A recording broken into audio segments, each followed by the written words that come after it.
ನಮಸ್ಕಾರ ವೀಕ್ಷಕರೇ, ಮುಹೂರ್ತ ಫಿಕ್ಸ್ ವಿಶೇಷ ಚರ್ಚಾ ಕಾರ್ಯಕ್ರಮಕ್ಕೆ ತಮ್ಮೆಲ್ಲರಿಗೂ ಕೂಡ ಆತ್ಮೀಯವಾದಂತಹ ಸ್ವಾಗತ. ಮುಂದಿನ ದೇಶದ ಅಧಿಪತಿ ಯಾವ ಪಕ್ಷಕ್ಕೆ ಸಿಗುತ್ತೆ, ಯಾರಾಗ್ತಾರೆ ಮುಂದಿನ ದೇಶದ ನಾಯಕ ಅನ್ನೋ ರೀತಿಯಲ್ಲಿ ಕೂಡ ಈಗಾಗಲೇ ಕೂಡ ಭಾರೀ ಮಾತುಕತೆಗಳು ಕೂಡ ನಡೀತಾ ಇತ್ತು.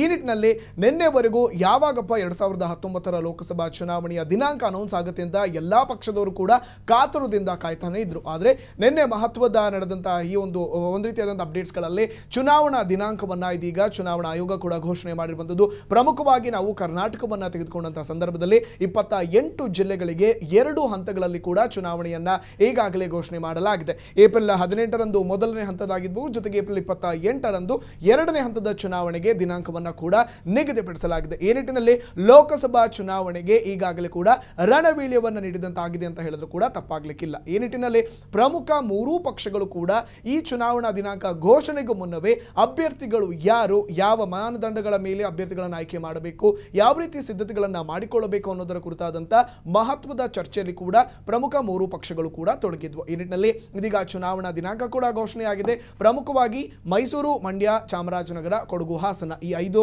ಕ್ಷೇತ್ರಗಳನ್ನು ತೆಗೆದುಕೊಂಡಂತಹ ಸಂದರ್ಭದಲ್ಲಿ ಪ್ರಮುಖವಾಗಿ ಗಣನೆಗೆ ಬರ್ತಾ ಇರುವಂಥದ್ದು ಮೈಸೂರು, ಕೊಡಗು ಹಾಗೇನೆ ಮಂಡ್ಯ ಲೋಕಸಭಾ ಚುನಾವಣೆ. ಈ ನಿಟ್ಟಿನಲ್ಲಿ ಇವತ್ತು ನಾವು ಯಾವ ರೀತಿಯಾದಂತಹ ಮೂರೂ ಪಕ್ಷಗಳು ಸಿದ್ಧತೆಯನ್ನು ನಡೆಸಿದೆ, ಜೊತೆಗೆ ಅಭ್ಯರ್ಥಿಗಳು ಯಾರಾಗಬಹುದು, ಅಭ್ಯರ್ಥಿಗಳು ಹಾಗೆ ಆಗ್ತೀವಿ ಅಂತ ಹೇಳ್ಕೊಂಡಿದ್ದವಂತರು ಯಾವ ರೀತಿಯಾದಂಥ ಕಾರ್ಯವನ್ನ ಮಾಡಿದ್ದಾರೆ, ಅವರ ಹಿನ್ನೆಲೆ ಏನು, ಈ ರೀತಿಯಾಗಿ ಗಮನಿಸ್ತಾ ಹೋಗಬೇಕಾಗುತ್ತೆ. ಈ ನಿಟ್ಟಿನಲ್ಲಿ ಪ್ರಮುಖವಾಗಿ ಮೈಸೂರು, ಕೊಡಗು ಸದ್ಯದ ಹಾಲಿ ಸಂಸದರಾಗಿರುವಂತಹ ಪ್ರತಾಪ್ ಸಿಂಹ ಅವರು ಬಿಜೆಪಿಯನ್ನ ನಾನೇ ಮತ್ತೊಮ್ಮೆ ಮುನ್ನಡೆಸಬೇಕಾಗುತ್ತೆ, ನನ್ನನ್ನು ಬಿಟ್ಟರೆ ನಮ್ಮ ಪಕ್ಷದಲ್ಲಿ ಬೇರೆ ಯಾರು ಆ ರೀತಿಯಾಗಿ ಅಭ್ಯರ್ಥಿಯಾಗಿ ಹೆಸರನ್ನ ತೆಗೆದಿಲ್ಲ ಅನ್ನೋ ರೀತಿಯಲ್ಲಿ ಕೂಡ ಹೇಳಿಕೆಯನ್ನು ಕೊಟ್ಟಿದ್ದಾರೆ. ಜೊತೆಗೆ ಅವರ ಅಭಿವೃದ್ಧಿ ಮಂತ್ರಗಳೇ ಅವರಿಗೆ ಒಂದು ರೀತಿಯಾದಂತಹ ಶ್ರೀರಕ್ಷೆ ಅನ್ನೋದನ್ನ ಕೂಡ ಹೇಳಿಕೊಂಡಿದ್ದಾರೆ. ಇನ್ನು ಕಾಂಗ್ರೆಸ್ ಹಾಗೂ ಜೆಡಿಎಸ್ ಮೈತ್ರಿ ಧರ್ಮ ಪಾಲನೆಯಲ್ಲಿ ಮೈಸೂರು, ಕೊಡಗು ಲೋಕಸಭಾ ಕ್ಷೇತ್ರವನ್ನ ಕಾಂಗ್ರೆಸ್ಗೆ ಬಿಟ್ಟುಕೊಡುವ ಎಲ್ಲ ಸಾಧ್ಯತೆಗಳು ಕೂಡ ಈಗಾಗಲೇ ಕೂಡ ನಿಗದಿಯಾಗಿರುವಂಥದ್ದು. ಈ ನಿಟ್ಟಿನಲ್ಲಿ ಒಂದೆಡೆ ಮಾಜಿ ಸಚಿವರು ಹಾಗೆಯೇ ಮಾಜಿ ಸಂಸದರಾಗಿರುವಂತಹ ವಿಜಯ್ ಶಂಕರ್ ಅವರಾಗಿರ್ಬೋದು, ಹಾಗೆಯೇ ಸೂರಜ್ ಹೆಗಡೆ ಈ ಇಬ್ಬರ ಹೆಸರುಗಳು ಕೂಡ ತುಂಬಾನೇ ಹೆಚ್ಚಾಗಿ ಕೇಳಿ ಬರ್ತಾ ಇರುವಂಥದ್ದು. ಈ ನಿಟ್ಟಿನಲ್ಲಿ ಜೊತೆಗೆ ಈ ಒಂದು ವಿಜಯ್ ಕುಮಾರ್ ಅವರ ಹೆಸರು ಕೂಡ ಮಧ್ಯದಲ್ಲಿ ಕೇಳಿ ಬಂದಿತ್ತು. ಆದರೆ ಇವರಿಬ್ಬರ ನಡುವಿನ ಹೆಸರಲ್ಲಿ ವಿಜಯ್ ಕುಮಾರ್ ಅವರ ಹೆಸರು ಒಂದೆಡೆ ತಗ್ಗಿದೆ ಅಂತ ಹೇಳಬೇಕು. ಈ ನಿಟ್ಟಿನಲ್ಲಿ ಒಂದೆಡೆ ಮತ್ತೊಂದು ಹೆಸರುಗಳು ಕೂಡ ಕೇಳಿ ಬಂದಿದೆ. ಏನಪ್ಪಾ ಅಂದ್ರೆ ಮೈತ್ರಿ ಧರ್ಮ ಪಾಲನೆಯಲ್ಲಿ ಜೆಡಿಎಸ್ಗೆ ಬಿಟ್ಟುಕೊಡಬೇಕಾಗಿದೆ.